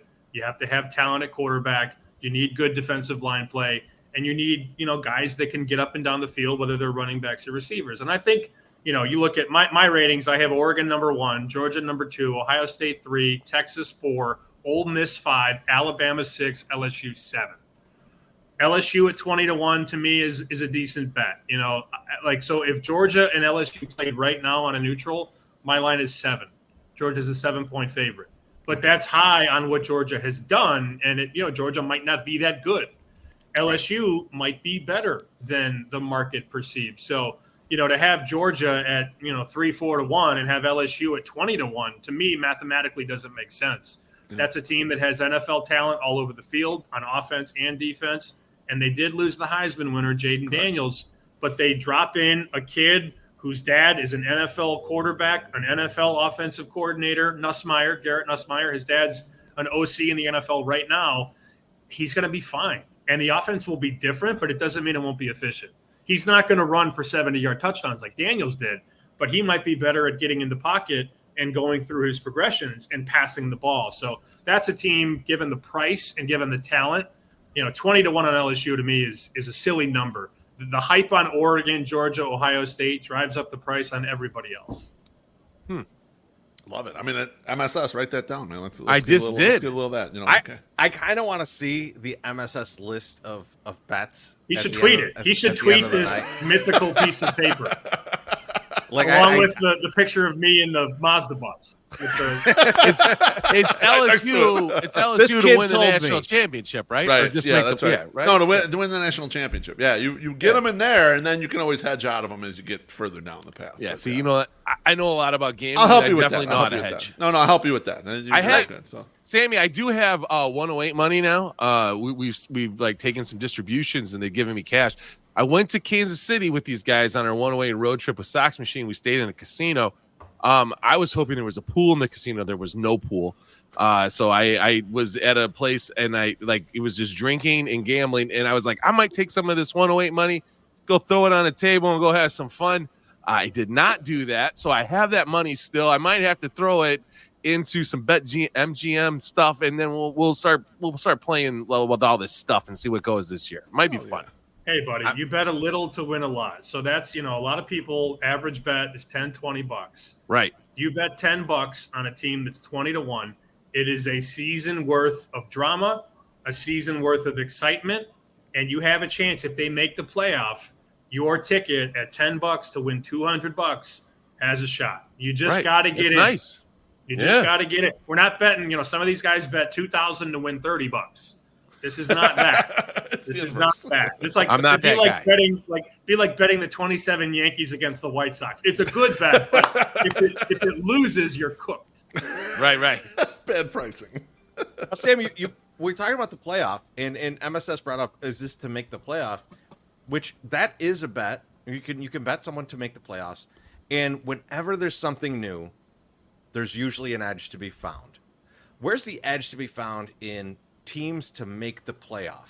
Ooh, it's a really good question. I think the short answer is you're sort of getting jobbed on those teams, like Memphis to me, Boise State, Texas State. Those teams are the ones that probably have good chances on the outside to make it.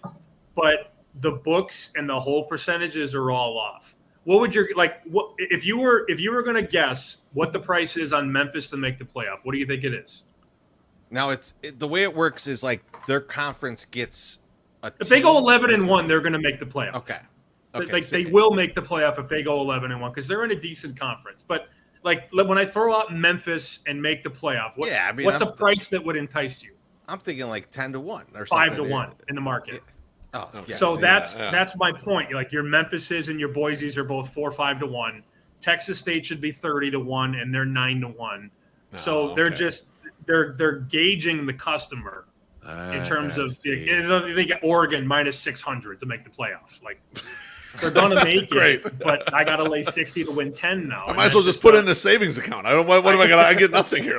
So 6 month bet. Unfortunately, there's not a really good market in terms of giving you a fair shake on people always ask I want a long shot to make the playoff, and I could give you Illinois at 20-5, 30-1, but it's not going to happen. They're not going to make the playoff. Right. I think that Memphis Boise State combo is very interesting, but I mean you nailed it, Treasy. It should be double figures. It shouldn't be 5-1.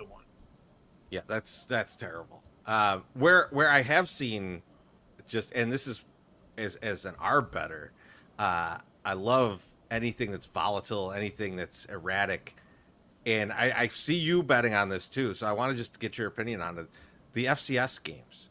It just feels like a Billy Walters special, right? Like they're like somewhere, like you see the lines move and you're like, well, if they had those limits. It's like Billy just sent out 35 guys to every casino and said, give me this line. Cause all of a sudden, Sam, we saw it last weekend. You're on 17.5 for a team, and I'm like, I got the other side at 14. Like this is the kind of volatility that you see in the FCS. Is this one of your favorite markets to play in? Yeah, because they don't know what to make the number. They don't know where to open it, and you can take a sharp bet or two. And I know these guys because these are the guys that I make moves with. They gave me the Kansas over this morning. It was 58.5. It closed 64. Is it going to win? I don't know. It's not my fault if it doesn't. Like we did our job. We moved it from 58.5 to. And somebody tweeted me at the end of the first quarter, "What the hell? Nice pick." And I'm like, you got 5 points of line value. What do you care? It's my fault. Kansas fumbled at the Lindenwood 15. It's my fault.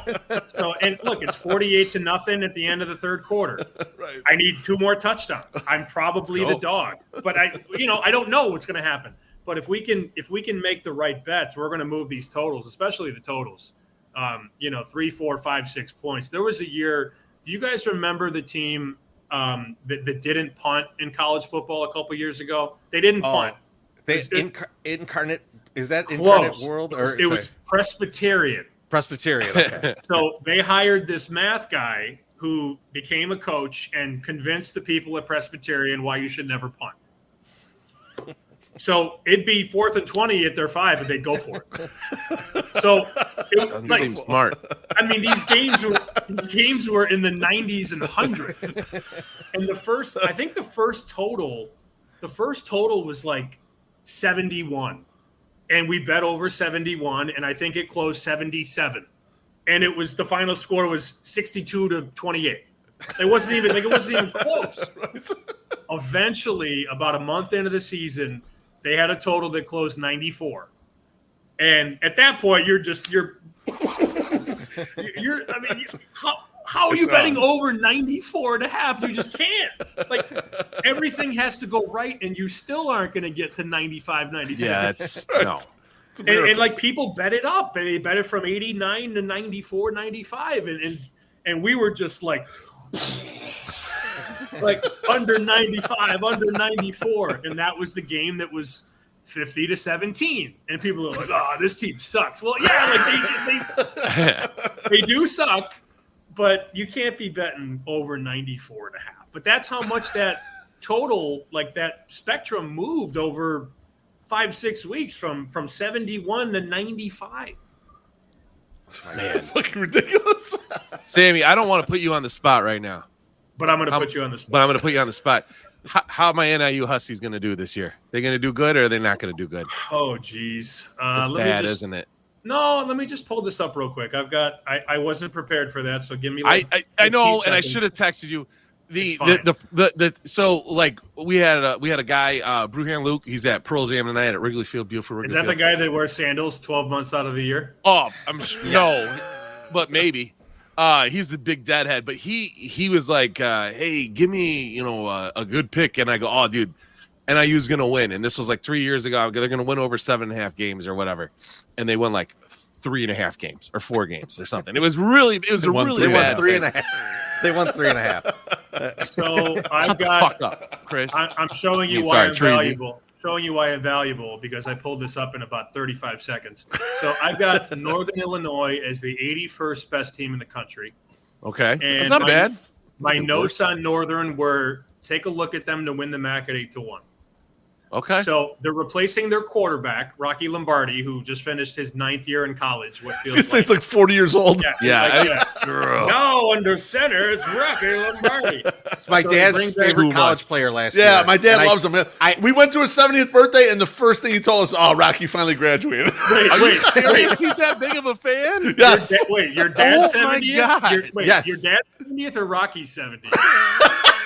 Could be either, but it was our dad's actually. Sammy, that's why he my loves God. him. He would text me and he would be like, that 27-year-old kid just threw a touchdown. And it was I'm like, I don't know what this is, but I love it. I don't even know where he's at right now. Oh, he's a practice squad player in the NFL for the Bengals. He was on the field when Cincy played when they played the Bears because my dad was texting me. Oh my God. Rocky Are you, was not good are you watching the last year. Bears? My guy Rocky's on the field. So that's a He was team. not good last year either. That's a team in terms of Northern Illinois. Obviously, they're a longer shot to win the conference, but the MAC is never that special. That's come down a bit, like 7-1 now. Their win total 6.5.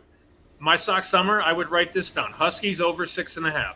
Over 6.5. There we go. Oh, all right, move. MSS. Hell yeah. That's the move.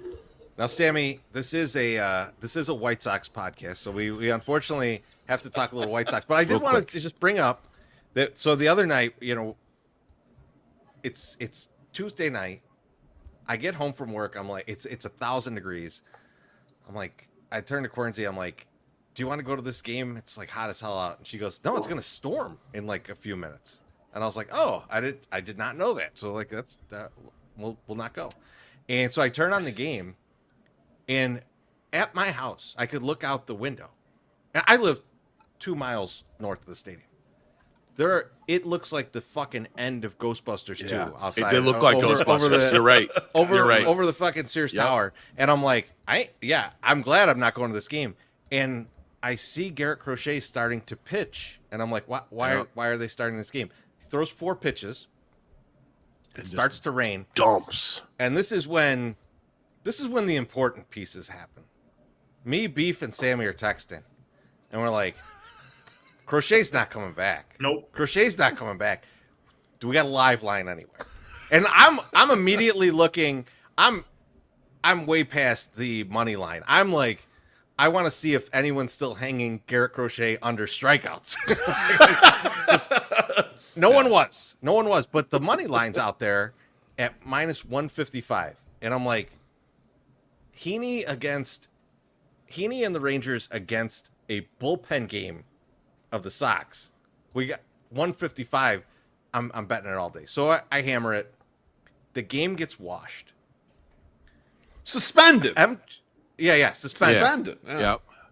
MGM honors the bets. So the next day, I've got Flexen on the mound against Heaney, minus 155. I was elated. My question to you, Sammy, is Roger Bossert the worst Nepo hire of all time? And it sounds like, isn't there like a familial succession plan in order, right? His his son is like in the minors or some shit like that. And they're like, oh yeah, he's eventually going to take over. Yeah. Yep.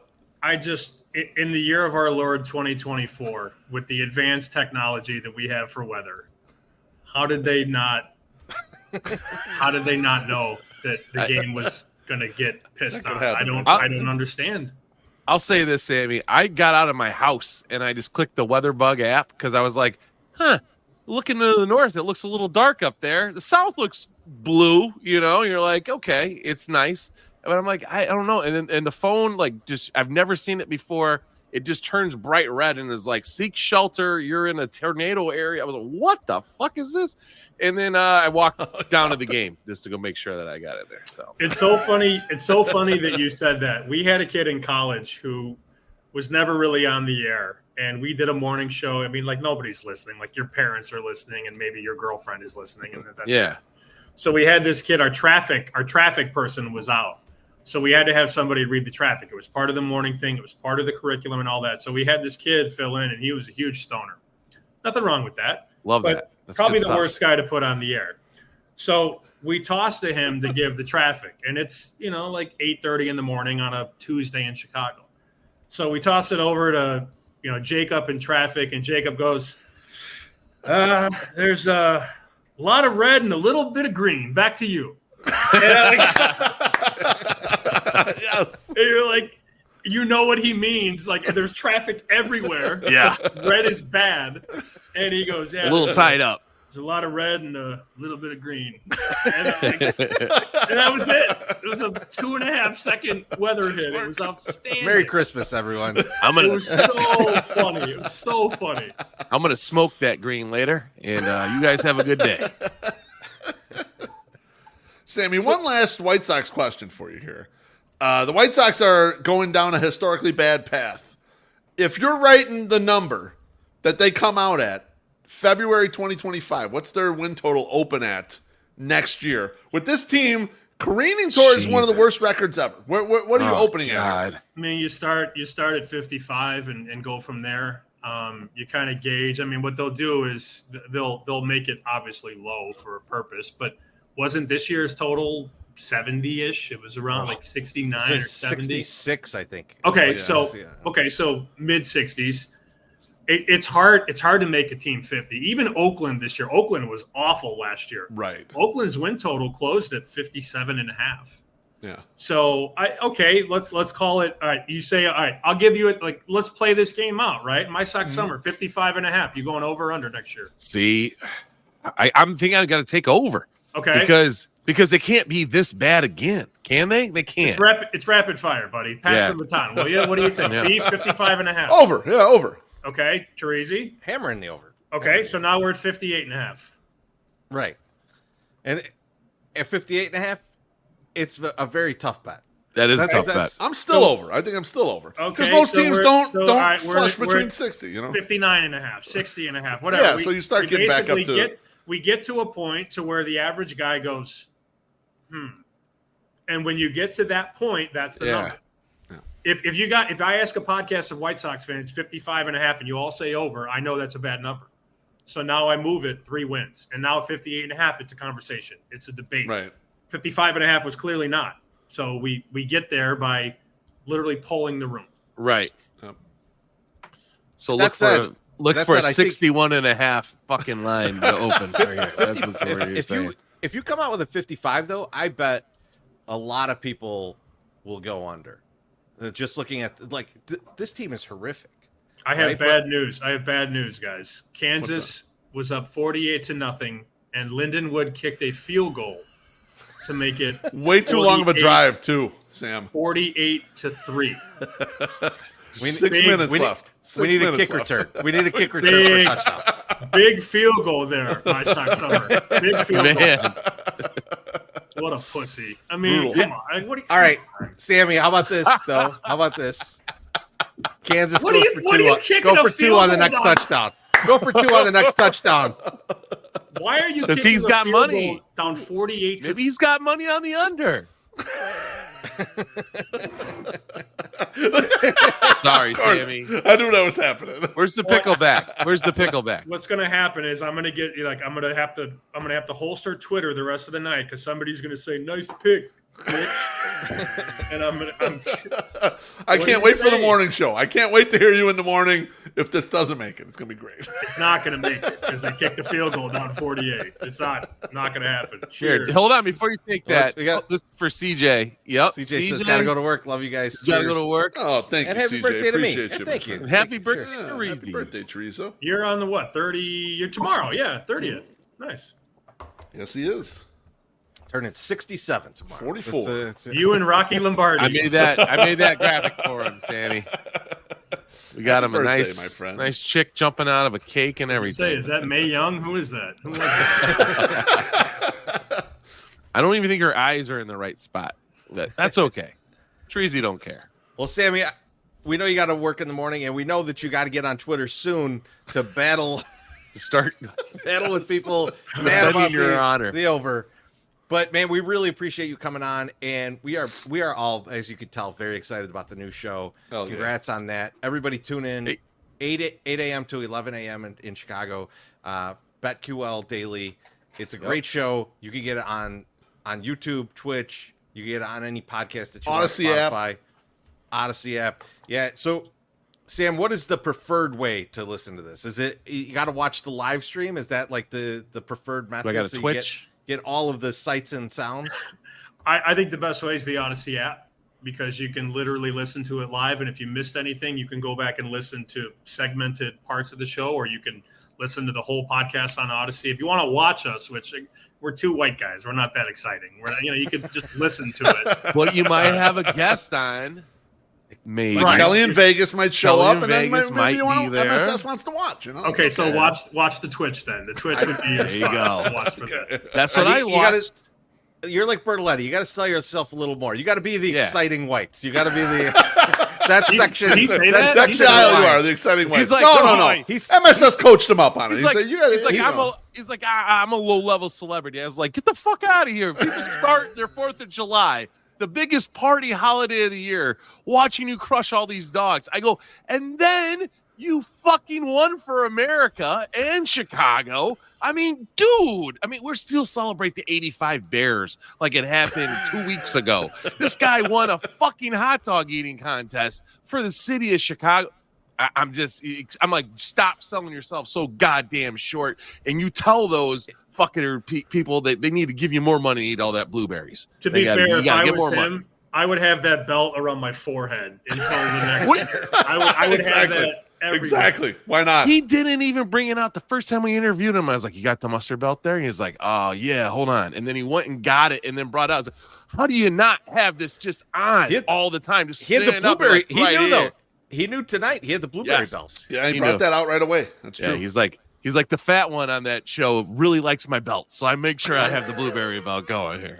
Unbelievable. 18 and a half pounds of blueberries. That's still blowing my mind. But Sammy, thank you so much, man. We appreciate you coming on. And we'll do this more. We'll get you in the tub again. Oh yeah, that's a fun time. And let me know when we're meeting over at the spot. And I'll see We will you. meet Yeah, can I come? I feel like I haven't been invited the last couple. You're always Am invited. Am I never in? show. What do You're you always mean? invited. But Oh, we're still mad. I had my audit, Sammy. I'm sorry. It was your birthday. I couldn't make it that one We're day. not mad. You're defensive. You're right. You're right. You're right about that. I'm sorry. Now, If I you can weren't bring my there kids for- to this bar, I'll You go. weren't there for the worst day of Sammy's gambling. I'm glad I missed that. Actually, yeah. Yeah, lost Cheers. every bet. Kentucky lost the first round. It was great. Yeah. Cheers, Cheers fellas. boys. Thank you. Cheers.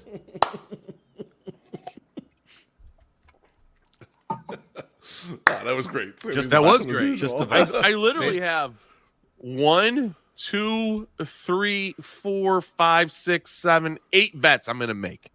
Yes, I have love 8 it. bets I'm gonna make. MSS, I- get down, James Brown, baby. I would Yeah. love it if MSS just ripped all of those back, hit clean everything, sheet, clean sheet, Teresa. just like hammers it down, and then it's like, I'm just gonna follow every one of Sammy's bets. And It's then like, I love don't know if I sports wanna betting do all the that. time. We'll I love see- betting we'll see- sports. I'm gonna get in. We'll see the ledger after that. Yeah.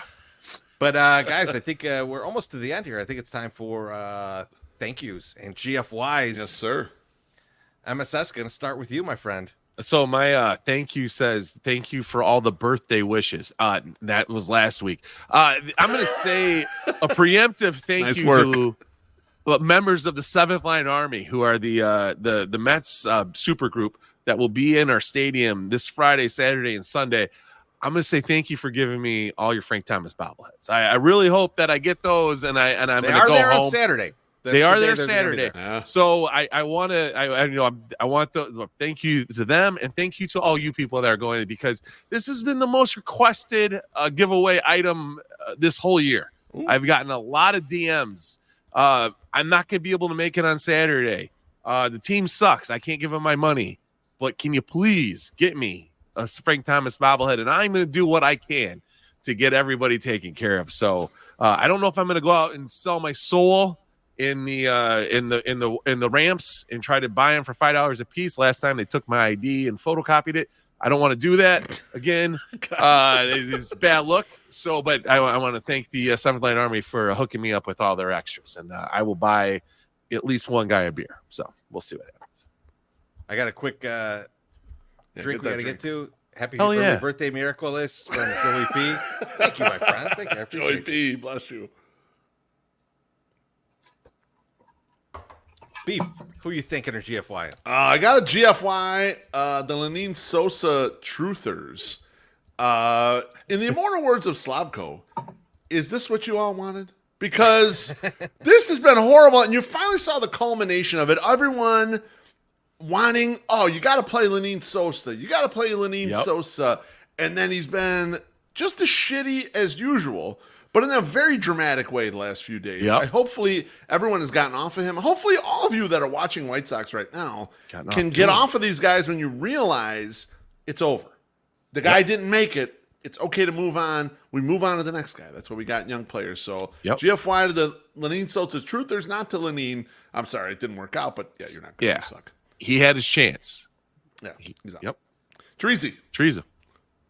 A quick happy birthday to, not to me, but to Mad Max, who just celebrated his 70th. Yes. Oh, yes. So that was Great time awesome to get time. together with him. Yeah, hung out, played some cards with him. we did.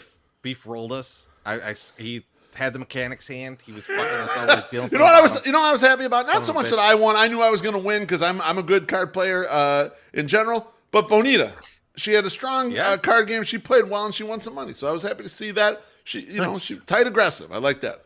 Nice. And then I just want to thank my employer for creating a fake holiday called pre-Labor Day that I have off tomorrow. for Oh my shit! birthday. I thought you actually took it off. I did not take it off. That's I awesome. did not take it off. I looked at the calendar this year and I was like, that's Star Wars night and all that shit. I was like, maybe I'm gonna, take that day off. I looked at my work calendar and it said pre-Labor Day and it was a company holiday. I was like, I don't know what that is. I'm not gonna ask. I'm not gonna ask any fucking questions. You just won't be there about this. I will just not show up. That's I'm good. But multiple people confirmed we truly do have the day off tomorrow. So I'm psyched. Thank you because I was not going to show up anyways. But That's awesome. Hey, we also got to think. go ahead. No. I No. thought you were I'm going to end the show. So go ahead.